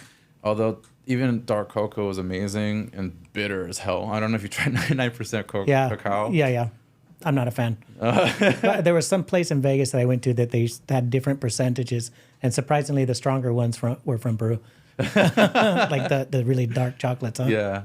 Yeah. No, if you go to Walmart, the baking goods, they have the bars there from 70% to 99. I've done the 99. You're not supposed to chew on it. You're supposed to let it melt on your tongue. But that aside, yes, the chocolate, I definitely tell them to just avoid it if they can. So let's see. Sauces, let's see. I know that there's a common practice of putting salt or like tahini on fruit. Mm-hmm. Those on dialysis I don't recommend because tahini is sodium, right? And the fruit does have a little bit of fluids, but it's the salt. And again, actually back to what I was saying, what does the salt do? Right? It enhances the flavor. Right. So it enhances the flavor of the fruit. Yeah. So, and on the top of that, you get the chili. But now that we're talking about this, actually, Everybody's mouth is watering right now. I know. I saw you right now, man. No, yeah. Actually, I gotta think of a recipe where it's just chili powder, no salt on the fruit. I'm gonna have to experiment now. Mm-hmm. But yeah, all right. Inspiration. So on that, because I threw out a bunch of the sugar and the unsalted. What about that unsalted margarine? Oh, right. So unsalted butter versus unsalted margarine. I would say unsalted butter is better. Okay. Margarine is made with a lot of vegetables. It does have other additives. I'm okay with it, but butter makes everything taste better. So True. So unsalted butter is like But yeah, exactly. Actually, in one of my recipes, I do a salmon. I do advise them to use dry the salmon. Instead of using any oil, use unsalted butter. Cover it in butter or some type of oil, but butter is better. Mm-hmm. And then season it like a steak seasoning sauce you make yourself, and bake it, or actually roast it in the oven for 5 to 6 minutes. Mm-hmm. Done. And it doesn't taste fishy, because if you cook or stir fry salmon, the fish releases the fat from it, and that fat burns, making it more fishy. Okay. So if you put an oil or butter, that will kind of burn and prevents the fat from the fish from burning. Okay. And getting that fishy flavor. So, gotcha. It depends on how it's made, right? So, what else did you ask? You said let's see. Oh, what about the 6 meal thing? Six small meals. Well, I haven't really said that I haven't been using that with patients. It's hard to say, honestly. I mean, I hear a lot of fitness people say the same thing. Like, you want to lose weight, like kick your metabolism, eat smaller meals. I'm not sure, but in this case, we're not trying to lose weight. This is something that has been kind of, I guess, passed through the grapevine for maintaining or gaining weight. Yeah, for gaining weight, I just push the calories. Of course, the cleaner calories, the better calories, right? Yeah. But 6 small meals, in our case for dialysis, I just want to make sure they're eating. They got to eat their calories. Do you have any dialysis patients that drink alcohol? Yeah. Anybody drink alcohol or curious about drinking alcohol with kidney failure? I'm interested. I didn't offer you a drink today, but we can have one before we go. I usually drink scotch, right? I don't like beer at this age anymore, because probably exactly. Like, I already have enough bloating, right? So, like, if I'm dialysis patient, I'm probably not immune to, like, I still want to, on moderation or whatever my heart desires, want to have a drink sometimes. Yeah. What's your advice to that person, or is there an advice? Well, no, I do. I mean, of course, as a health practitioner, don't drink it, but it's like telling like a teenager going through all the body changes, I don't want you to have sex, but you should still give them a condom. Yeah. because Yeah. What do you do in the case of? yeah. If it does happen, it's like, all right, be ready for it, right? So exact same thing for alcohol. So I do tell them, hey, okay, if you're gonna have beer, take your pills. It's phosphorus. I don't really push for it because beer doesn't really get you drunk right away. Yeah. I say if you want, go for hard liquor. Just tequila, vodka. So you like to be efficient, is what you're saying, or Very you efficient. recommend being efficient. Like Yeah. if you're gonna get the job done, get it done. Yes. Instead of having to drink a lot of volume. Exactly. What about phosphorus in these drinks? Like, is there a difference? It should be a lot lower. I'm not sure In the the- particular number, but it should be a lot lower for the Like hard liquor? Yeah. Okay, gotcha. Now I do add to that point of they have diabetes, they gotta check their sugar because what alcohol does, Yeah, spike. it actually drops it. Oh, really? It drops it before it goes up because what does the body recognize alcohol as a toxin? So it insulin stops, and the liver kicks in, and the liver says, "Hey, let's remove this." So the body's no longer regulating sugar. Okay. So So it just blood depletes it quickly. sugar drops. I did not know that. Yeah, it drops at first. It drops. But does it have a spike? Okay, it does. Yeah, it Because does. I remember my grandfather, he passed away years ago, but he had type 2 diabetes. He was going through CKD, never got to CKD 5. He passed away before that. But one of the big things was like, you got to stop drinking wine or slow down on the wine, I should say. He never stopped. But is there a specific liquor that has that spiking effect more than, or a specific type of drink that has that spiking effect more than others? Oh man, I wish I knew the answer to that question. When I used to be a diabetes educator, that was something that was mind blowing to me. The fact that the sugar drops when having alcohol. Yeah. But I can't. No, I don't know which alcohol would have a stronger effect. But I know alcohol does. Okay. Probably part liquor, probably because it's very concentrated, very potent. And then just to get a solid positioning again, just to make sure I got it, liquor, efficient, less volume, less phosphorus. Yeah. Okay. But if it's social, okay, well then there's beer. Yeah. Just take your pills and. And don't drink so Everywhere. much that you go into congestive heart failure. Yeah. Right. And I do push, like, look, if you're gonna have a gluttonous day, if it's a party, it's a special occasion, come an extra day to remove any doubt. Just come an extra day. Just 2 Okay, hours. so tell me about that, because that's almost a foreign concept to me. Like they can just, hey, I want to come in an extra day. Yeah. So like I tell patients, like if you know you're gonna have one of those special day occasions, anniversary, whatnot, coordinate with us at the AA or to let your nurse know that you want to come in extra day because you know you're going to drink too much this day, fluids or whatever it may be. Come in extra day. So if you're doing 3 days a week, come in the other 2 days that you're off, or 3 days you're off. So let me throw a wrench in that. What if I'm at a clinic that's at capacity? There is no day. You don't have enough on the days you're here. You need more. Where do you go? Yeah, so we've had those occasions where we're full. There's other sister clinics we communicate with. So like, hey, Okay. can you take this All right. patient? So you work with an organization that has enough bandwidth to not have to admit a patient then, because I think that's a factor, isn't it? Like you don't want to have an admission under your watch, Right. As a provider, right? Right, exactly. Yeah. So, thankfully, the company I work for is pretty big, so they have clinics everywhere. Yeah. So yeah, we can. So there's ways to divert. Yeah. Okay, that's great, and I think that's the way we should think about that. Is certain organizations have the ability to manage this disease process better than others in some cases because of that bandwidth. In some cases, there is no ability to go, hey, let me call the other clinic. It's like this clinic or ER. Yeah, or the ER. Yeah. Satellite. There was one in Southgate. Southgate? I think it was Southgate. Yeah, they shut down and a lot of the patients went to the Fresenius. Yeah, they went to other facilities in the area. Yeah. Yeah, so it was Southgate, and the other one was in the city of Orange, I believe. So that's a big, big distance between them. distance. You're right. Yeah. So we've talked about the albumin. We've talked about the, by the way, the shakes and things like this. They're referred to as the enteral nutrition, right? Oh yeah. By mouth, right? And then the parenteral, which you said the IDPN and the DPN, the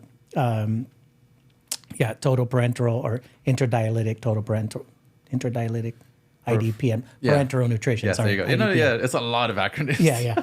And that's why I like to clarify those. But, within that parental, there's things that are addressed. One of them could be sugar. One of them could be amino acids, lipids, and just raw protein, right? So Yeah. the formulation's different patient to patient, isn't it? Very different from patient to patient. Yeah. It's never the same for everybody. It depends on their weight, their height, and how long they dialyze for. Yeah. So yeah, Okay. it does vary. Great.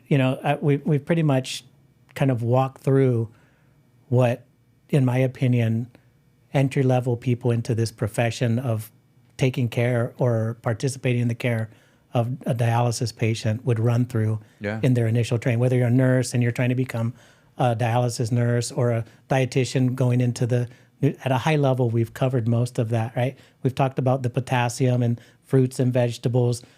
What are some of the other things that people don't think about with potassium? Because fruits and vegetables are the big ones, right? Yeah. Well, those are the common ones, but trying to think of some other ones other than Tell me about leaching. Oh yeah. I actually do have a video on that with potatoes. Leaching potatoes. Pretty much, it's just removing half the potassium out of just potatoes itself. You can't really do it with beans or other things. What about yuca? You can do it with yuca because it's a root. It's a root. Yeah. So you hear two different methods. You hear the one where you dice them up into little cubes and let it soak overnight. Yeah. But the more efficient one, is actually cutting them up and dicing them up in small little cubes, boiling it for about 10 minutes. But it has to be boiling, and then you start the timer for 10 minutes. 5 to 10 minutes. Dump the water, boil it one more time with a fresh batch of clean water, and about half or 50% of the potassium has been removed from the potato, yuca, or tapioca. Who's tasted the leached roots? I've tasted them. Yeah. Have you tasted them? I have. What do you think? Mushy and I need to think of a better recipe, but yeah, I was only showing them the technique. You never thought that potatoes tasted so good, right? Until you like have it leached of the potassium. I don't appreciate a leached potato. So have you heard that? Because it's kind of a staple in a lot of cultures, potatoes, right? And yuca, especially in the South American, Central American, eating a lot of this. Like, what's the way to overcome that? Is it, again, maybe some type of seasoning or how you prep it? I do have, well, it's actually more like mashed cauliflower. But there is a way. I think I only showed the method how to make leach potatoes, Just but never like mashed leach potatoes. So that's a new challenge for me. All right, I'm gonna do it. How to actually prep it, right? Yeah, I'm gonna do it. Yeah, because I just like I said when we started, is I've eaten a lot of meals that were like within the guardrails of what my uncle was supposed to eat, and they never tasted good, man. So like, you broke the stereotype for me in what we just had here, and I know we're gonna, before we get off, we're gonna try another special recipe from you, but I just want to make sure that we kind of cover these bases. So potassium, some other things that we talked about, the potatoes. What about nuts, beans, lentils? Anything we can do about them, or we just avoid them? What do we do? Well, beans and lentils, potassium, a little bit of phosphorus, but just potassium. Again, I always tell patients, if you're gonna have it the days you do right before or right after dialysis, right? Yeah. So Plant timing it. yeah, don't do it on the weekends or the 2 days that you're off, because it can accumulate and shoot up, right? Do it right after dialysis, right before your next session. Some of it's being removed. But also, we've had some vegans. We had one vegan and one vegetarian, and potassium was actually never the problem. It should be, but it never was, because they weren't eating processed food. Everything was fresh. So their protein was low. Have beans, have lentils. And if you have any concerns or any doubt, we can ask the doctor if it's okay to check potassium weekly. If that's okay, and they say okay, then we'll do it. I think that's a very broad conversation as well. I'd love to talk about another time, dive in deeper to the vegan, vegetarian, and maybe even I won't call those fads, but there are fad diets out there that we've talked about, like the carnivore.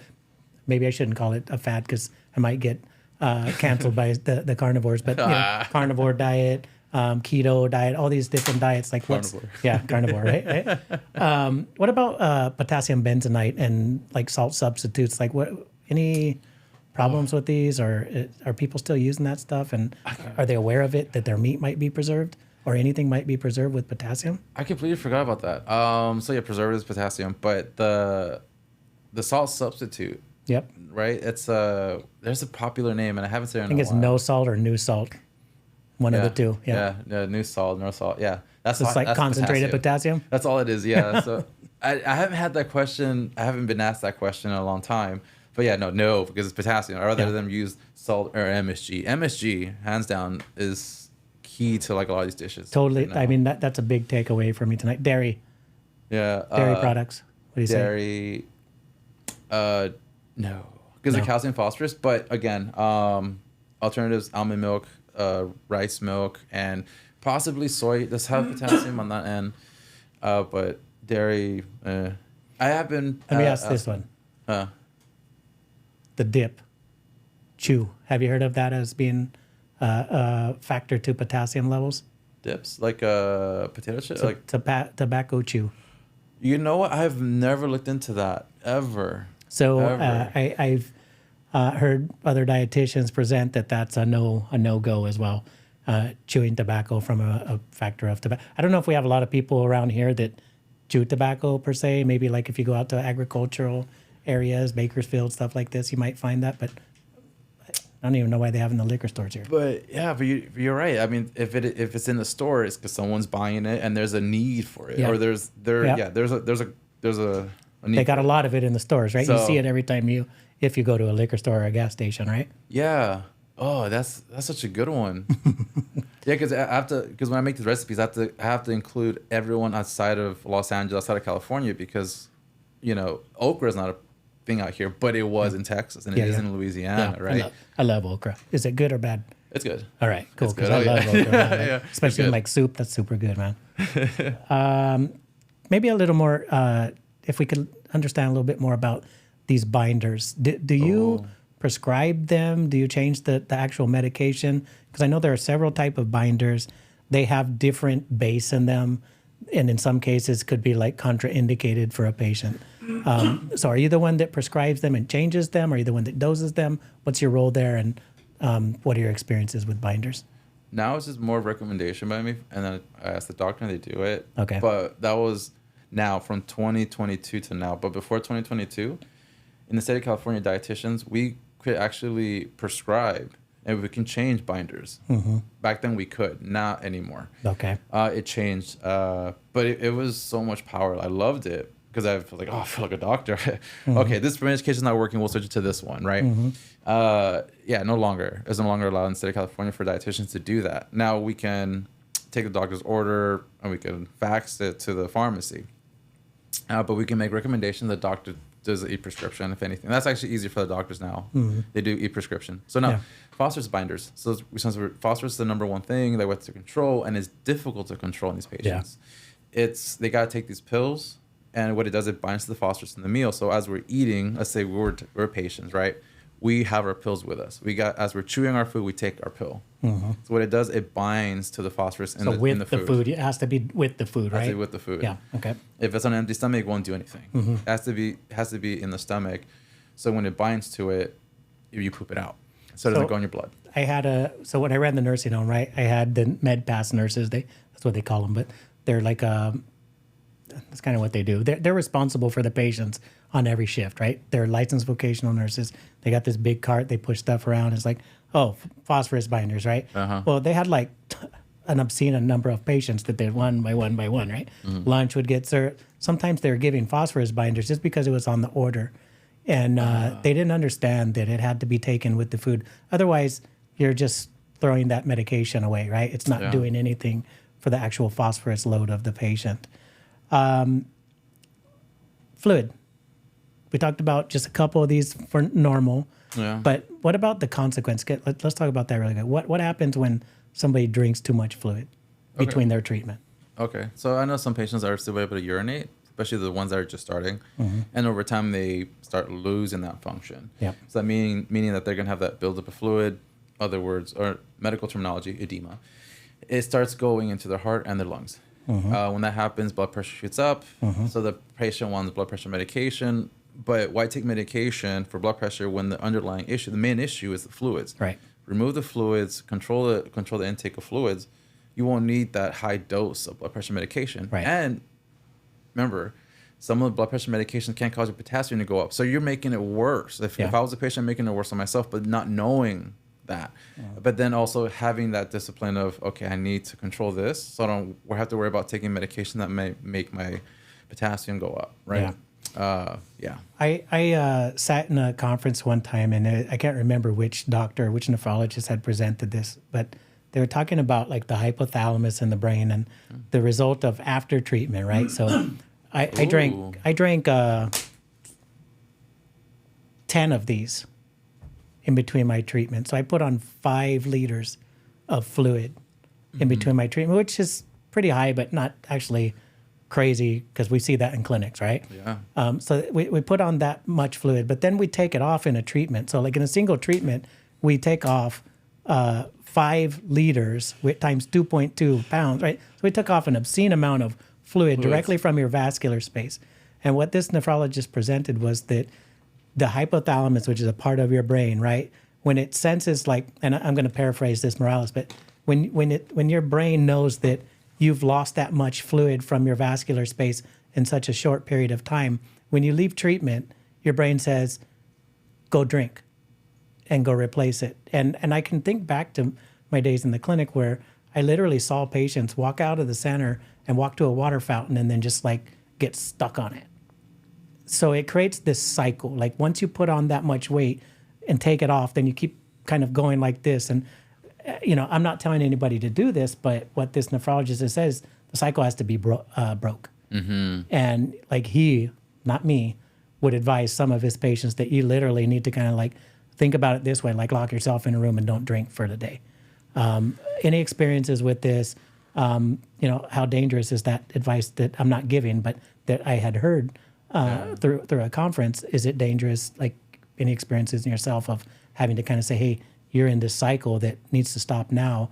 We got to start by doing this. Yeah, that's the first step to investigate what's causing the excessive thirst, right? Is it uncontrolled blood sugar, right? Because when you're having a lot of salt and uncontrolled blood sugar, either or, your brain is going to already ask, give me water so we can pee it out, not knowing the kidneys do not work. That's right.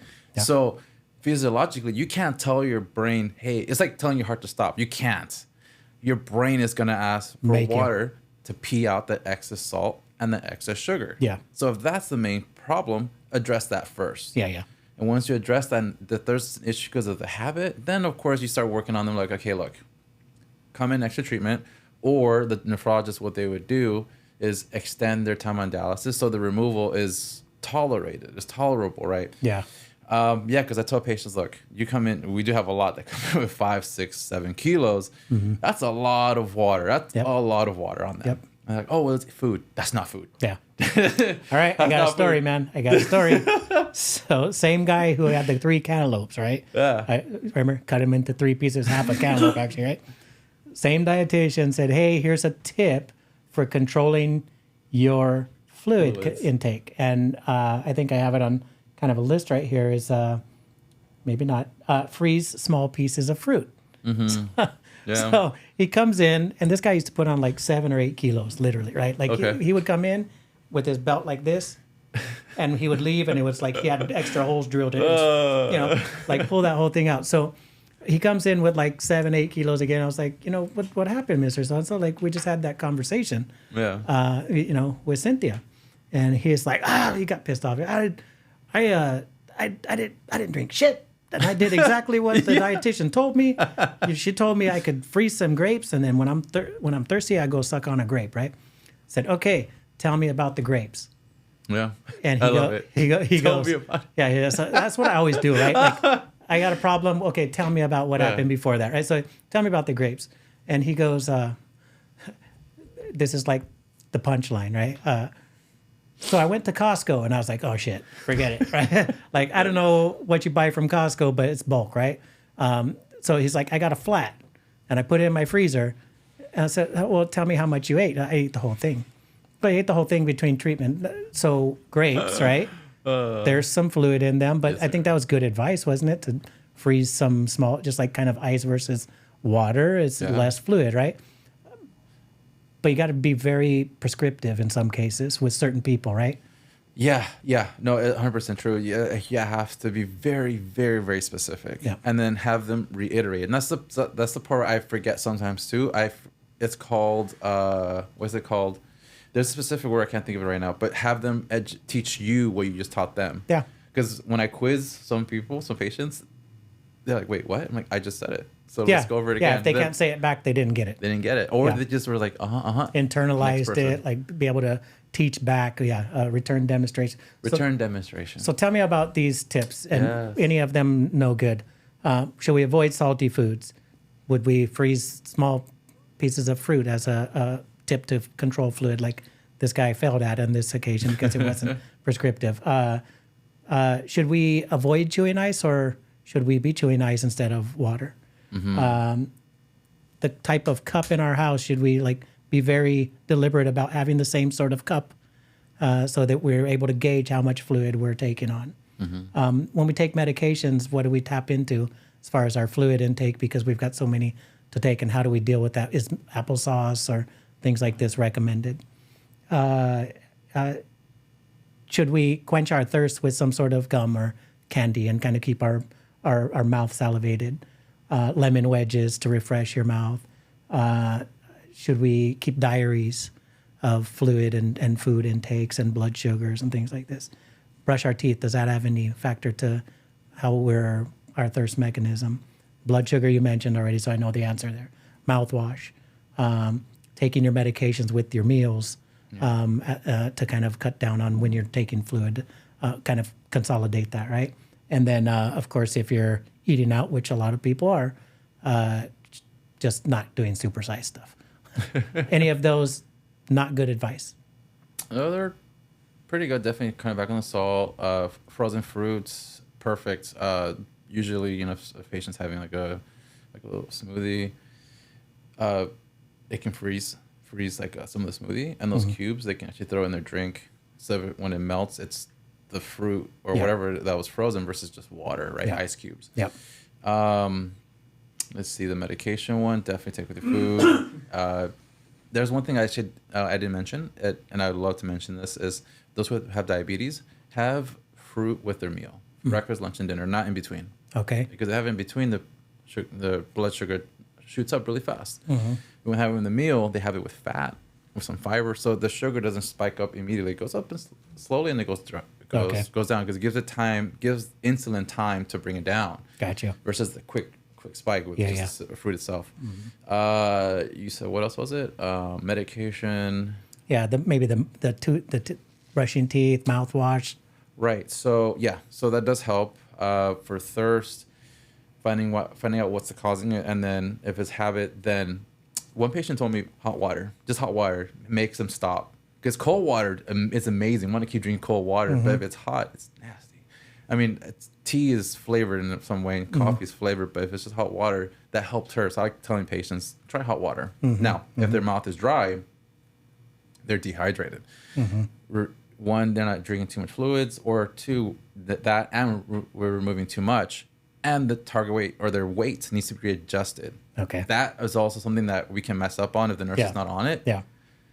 We're dehydrating the patient too much, and that's causing more harm on them as well. Yep. So dry mouth, and if it's just dry mouth, it's because it's a condition. There are products that they can put in their mouth, like the toothpaste and this mouth rinse called Biotine, and there's other ones. But I'm familiar with Biotine. Okay. That helps with the dry mouth. Okay. Yeah. All right. So the fluid control. What I took away, and I think hopefully everybody is taking this away as well, is like there's maybe a cause to the thirst. Yeah. Likely culprit is salt and sugar. There are other things that like habit and abusing your fruit addiction, even when the dietitian's trying to help you out, right? But those probably be the main ones, yeah. Yeah, I remember my clinical coordinator. I think she said, I had to look it up. Benadryl, I think it causes thirst. Really? I think it does. I and think, how many of your patients are getting Benadryl every treatment? Almost. I can't say everyone, but a lot of them do. So that is also detrimental in a way. So I'll look it up. I think she did tell me that Benadryl can cause thirst. I'll follow up on her. So we're almost through kind of the gamut of the important stuff, at least at a high level. Yeah. You mentioned kind of this living weight, this target weight Oh, right. that people have, right? And then we talked about albumin already, which is probably the main factor to maintenance of that target, or how that weight fluctuates, whether it's going up or going down, right? In the hospital infections, of course, albumin going down, you're going to be losing weight, right? Do you have patients who are getting really great dialysis and their appetite at some point increases and they're picking up weight? Is that an experience you have? Oh, yeah. After they get your recipes, right? Yeah, well, yeah, it's just bringing back fulfillment, enjoyment with the food. But yes, weight gain is possible. I love that fulfillment, enjoyment from food. Yeah, because it's something that brings everyone together. And I always tell patients, like the ones that start gaining weight, I have to make sure I have a list of patients who've lost too much weight and anticipate they're going to start gaining it back, because it's easy to like, oh, they're losing weight, lower it. But when the diet or the nurse technician starts seeing that weight gain, and dietitians, like myself, we assume it's fluid, but we forgot this patient lost a lot of weight. They're regaining that weight. When they had that infection or that hospitalization or something along those lines. Yeah. So there's a rebound. Yeah. There's a rebound. So you mentioned the technician seeing this, and I can really say that I remember having an intimate knowledge of like how this person is doing. Like, they're not feeling good. They're in the hospital. They haven't been eating very well. Yeah, we watch all the markers drop as far as albumin and nutrition, right? But then they're coming to all their treatments, or maybe sometimes they're cutting treatment times. Yeah. And then we see like a drop in these things, right? Because the buildup of waste and stuff like this, right? But they're getting great dialysis, or they make that move to home and doing more frequent or longer treatments. And you sometimes see their appetite come back up. It's almost like they're taking these medicinal cannabis stuff that they used to have in the old days, cannabinol or something like that, right? I remember patients being on that and like they were just wasting, right? And they would take these little pills, and then all of a sudden they were like eating everything in sight, right? So similar effect. Good dialysis gives you the munchies. Yeah, it really does. Yeah, it's the catch-210 patients, that start cutting treatment because they felt good, and all of a sudden they start feeling worse, not realizing that the connection is you start cutting treatment, you're feeling worse because you're cutting treatment. Yeah. But they forget they did that, and they're like, no, I'm cutting treatment because I don't feel good. No, you were feeling good when you were at 3.5 hours. Yeah. But you're AMing, you're cutting treatment, you're leaving, deciding to leave at 2.5. Yeah. You're feeling worse than you were back then because you're cutting. Yeah.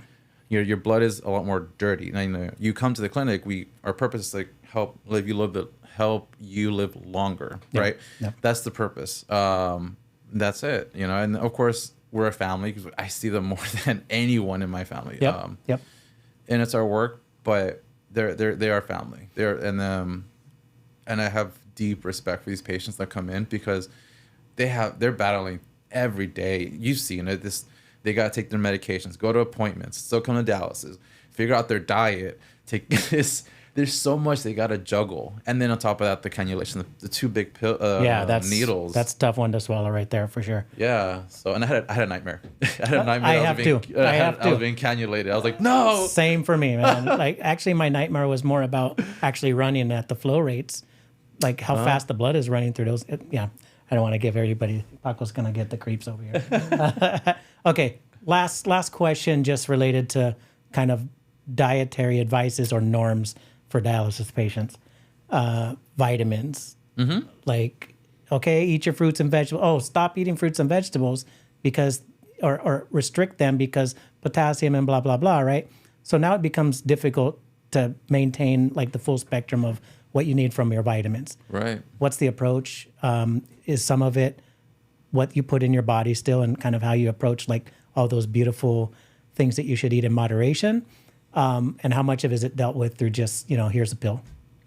Yeah, no, I definitely, but vitamins and minerals through food is best. It's key. You got to have it. So instead of oranges, I try to find alternatives to some of the stuff that they should be avoiding or eating a lot less of.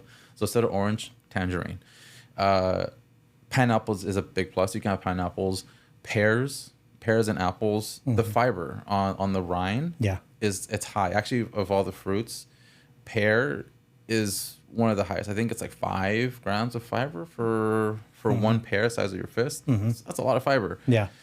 Beans have a lot more, but again, beans, potassium. And I do ask doctors to give patients the renal vitamins on top of what they eat anyway. Yeah. It's just to try to give them as much as they can, because then if if they're not eating enough, the vitamins just help supplement what they're not eating. Yeah. Funny story, actually. One patient, no appetite.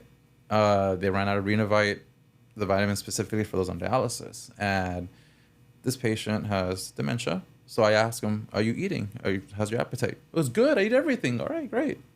I asked the wife, and she's like, "He's not eating anything." I gave him a plate, takes a taste or a little bite, and he's full. And I said, "Okay, well, give him Renovite if he's not on it." She told me he ran out a long time ago. I'm like, "Okay, well, let's try it."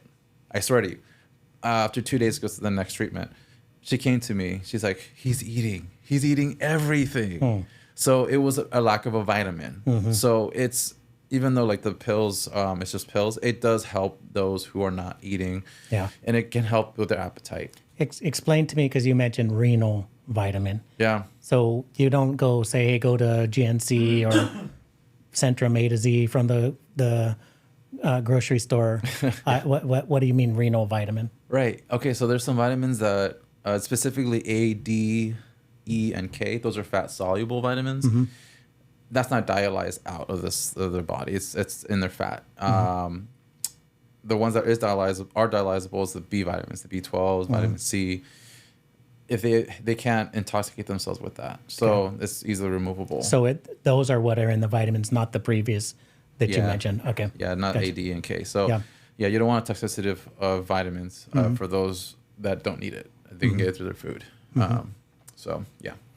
And this has been a very informative discussion as well as satisfying meal here. Last couple of questions for you. Yeah. And they're not related to the diet anymore. Okay. One, you help people to manage this diet aspect of their disease, right? Right. The disease is kidney failure. They've lost the function of their kidneys. And for some, they may think like, well, this one organ went out, so I have one problem. But that's not actually the case. The case is that this organ maintains homeostasis, balance in your body, your blood. Yeah. All those things you mentioned, these electrolytes, the proteins, things like this, it's done in different ways, like through the filtering, reabsorption, and excretion of urine, right? You go pee, you get rid of stuff. That helps to balance stuff out. But then there's these hormones that are created by the kidneys or converted by the kidneys, like the vitamin D that you mentioned. And if you lose it, you get in this big problem with bone disease and calciphylaxis and stuff. Then there's the erythropoietin, which responsible for red blood cells being the stimulation of red blood cell formation in the bone marrow. There's hormones that are released in relation to blood volume and reabsorption of sodium, like renin, right? So the kidneys are this beautiful organ. Very beautiful. That do so much. Yeah. And when you lose them, you lose so much. So, weird question, the loss of which function causes the biggest impact in your experiences to the patient? I would say, and it's funny because I would say just them being able to urinate. I think it's like the kidneys can do so much, and it does do a lot from preventing anemia, like the epogen, right? Yeah. So since the kidneys aren't making it anymore, they got to have the medication artificially. It's the only way. I think it's, and I agree with the patients, it's them being able to urinate, because the fluids is a big problem. We don't want them to go back to the hospital for pneumonia. Yeah. Right? Yep.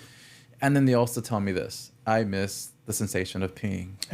Crazy, I right? miss peeing. Like, I mean, we it feels take for good. It granted. does feel good, right? Like, Everybody goes, right? But you're right. Like, I've seen patients who still have like trickle, or all of a sudden got a trickle of urine output. And like, I've never seen the bigger smile on somebody's face than a guy who thought he was getting his urinary function back. Yeah, yeah. He was like, he was like waving his hand, I gotta go to the bathroom.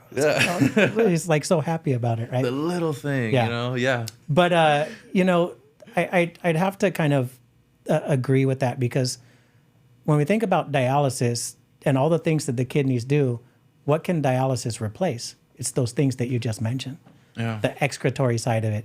If it was only about those hormones like erythropoietin or vitamin D or renin, like the nurses can replace that, right? Yeah. But the dialysis machine is required 3 times a week so you can get that out. The excretory stuff. When you go pee, you got fluid, you got excess electrolyte, you got some acid in there, and you got some waste, right? So I'd have to agree with you that on that. I'd love to hear some comments on kind of what function is given people the hardest time, whether it be professionals in management or people who are experiencing kidney failure and are having a hard time in controlling fluid. You're a young, educated, passionate professional. And, you know, a lot of people that watch us are not sure what they want to do or not sure how they want to kind of climb their ladder, whatever that ladder looks like. So we like to think about, you know, dream big, right? Yep. And for you, as a registered dietitian and a renal dietitian, and a podcaster and a content creator and a great chef, like, Thank you. what's the dream big at this point in your life?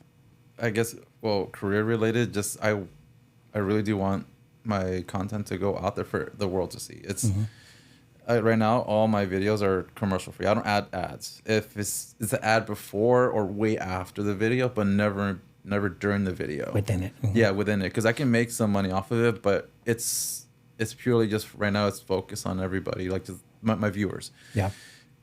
They're the ones that are keeping me going, because I've seen some comments that are just like, you have no idea, you changed my life. Like, the doctor told me I can't have any of this.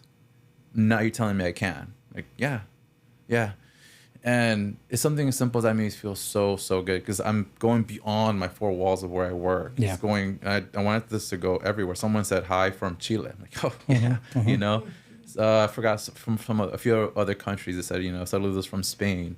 That's great. So, you know, and that makes me feel really good. It's just like I can go to sleep knowing that I'm helping someone while I'm sleeping. They're watching my content. Yeah. And it's helping them improve their life a little bit better. Yeah. And so for me, I just want that channel to grow and just help more. I just want to help people. So, and if think there's that's financial noble. gain, that's great. That's something that is extra for me. Right. Because I'm very comfortable where I'm at. But if I were to get more financial benefit from it, amazing. Let's make it happen, you know. But I believe strongly in that. You know, there's got to be a real purpose behind everything that we do. If there's not, it's really not going to succeed in most cases, right? yeah. But, you know, to the side of kind of monetizing, because obviously I'm very thoughtful of business and entrepreneurship, right? Yeah. I think you're doing things right, Jonathan. Like, you have a genuine purpose behind it. You have people who are learning, listening.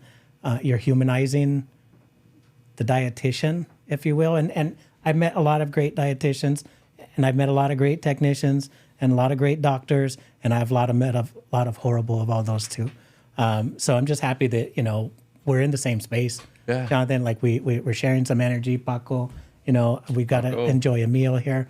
I'm not sure if Maria left us already, but she did. So we're going to tap in. Jonathan, tell us about the treat that we're going to have, and maybe we can, I don't know, keep rolling or whatever. But what's the popsicles that you created and recipe-wise, it's fluid, it's tasteful. Tell us about it. Yeah. So the popsicle that I made is from the ones I made from a video is Humix, the brand, but this one is Kern's.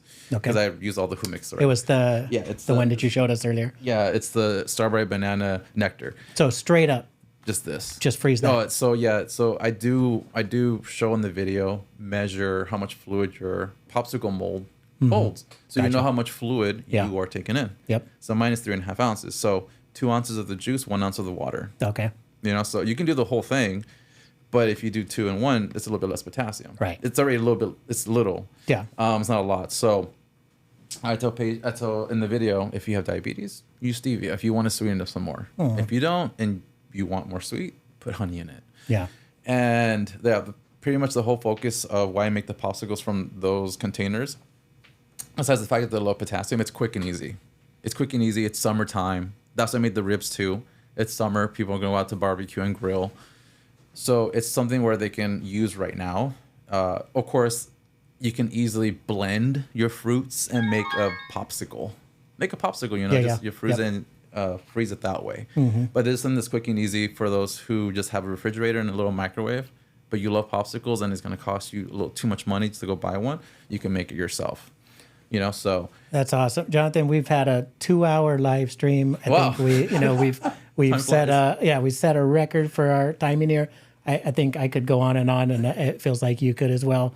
I want to respect our audience, and Paco, maybe we'll catch some footage of us doing the taste test and enjoying the popsicles.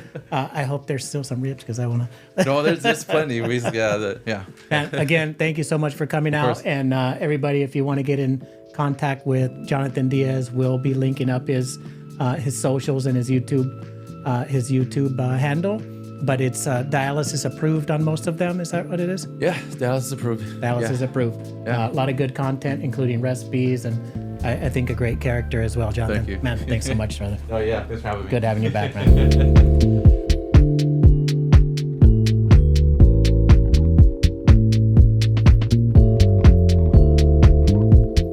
This episode has been brought to you by Dialysis Education Services.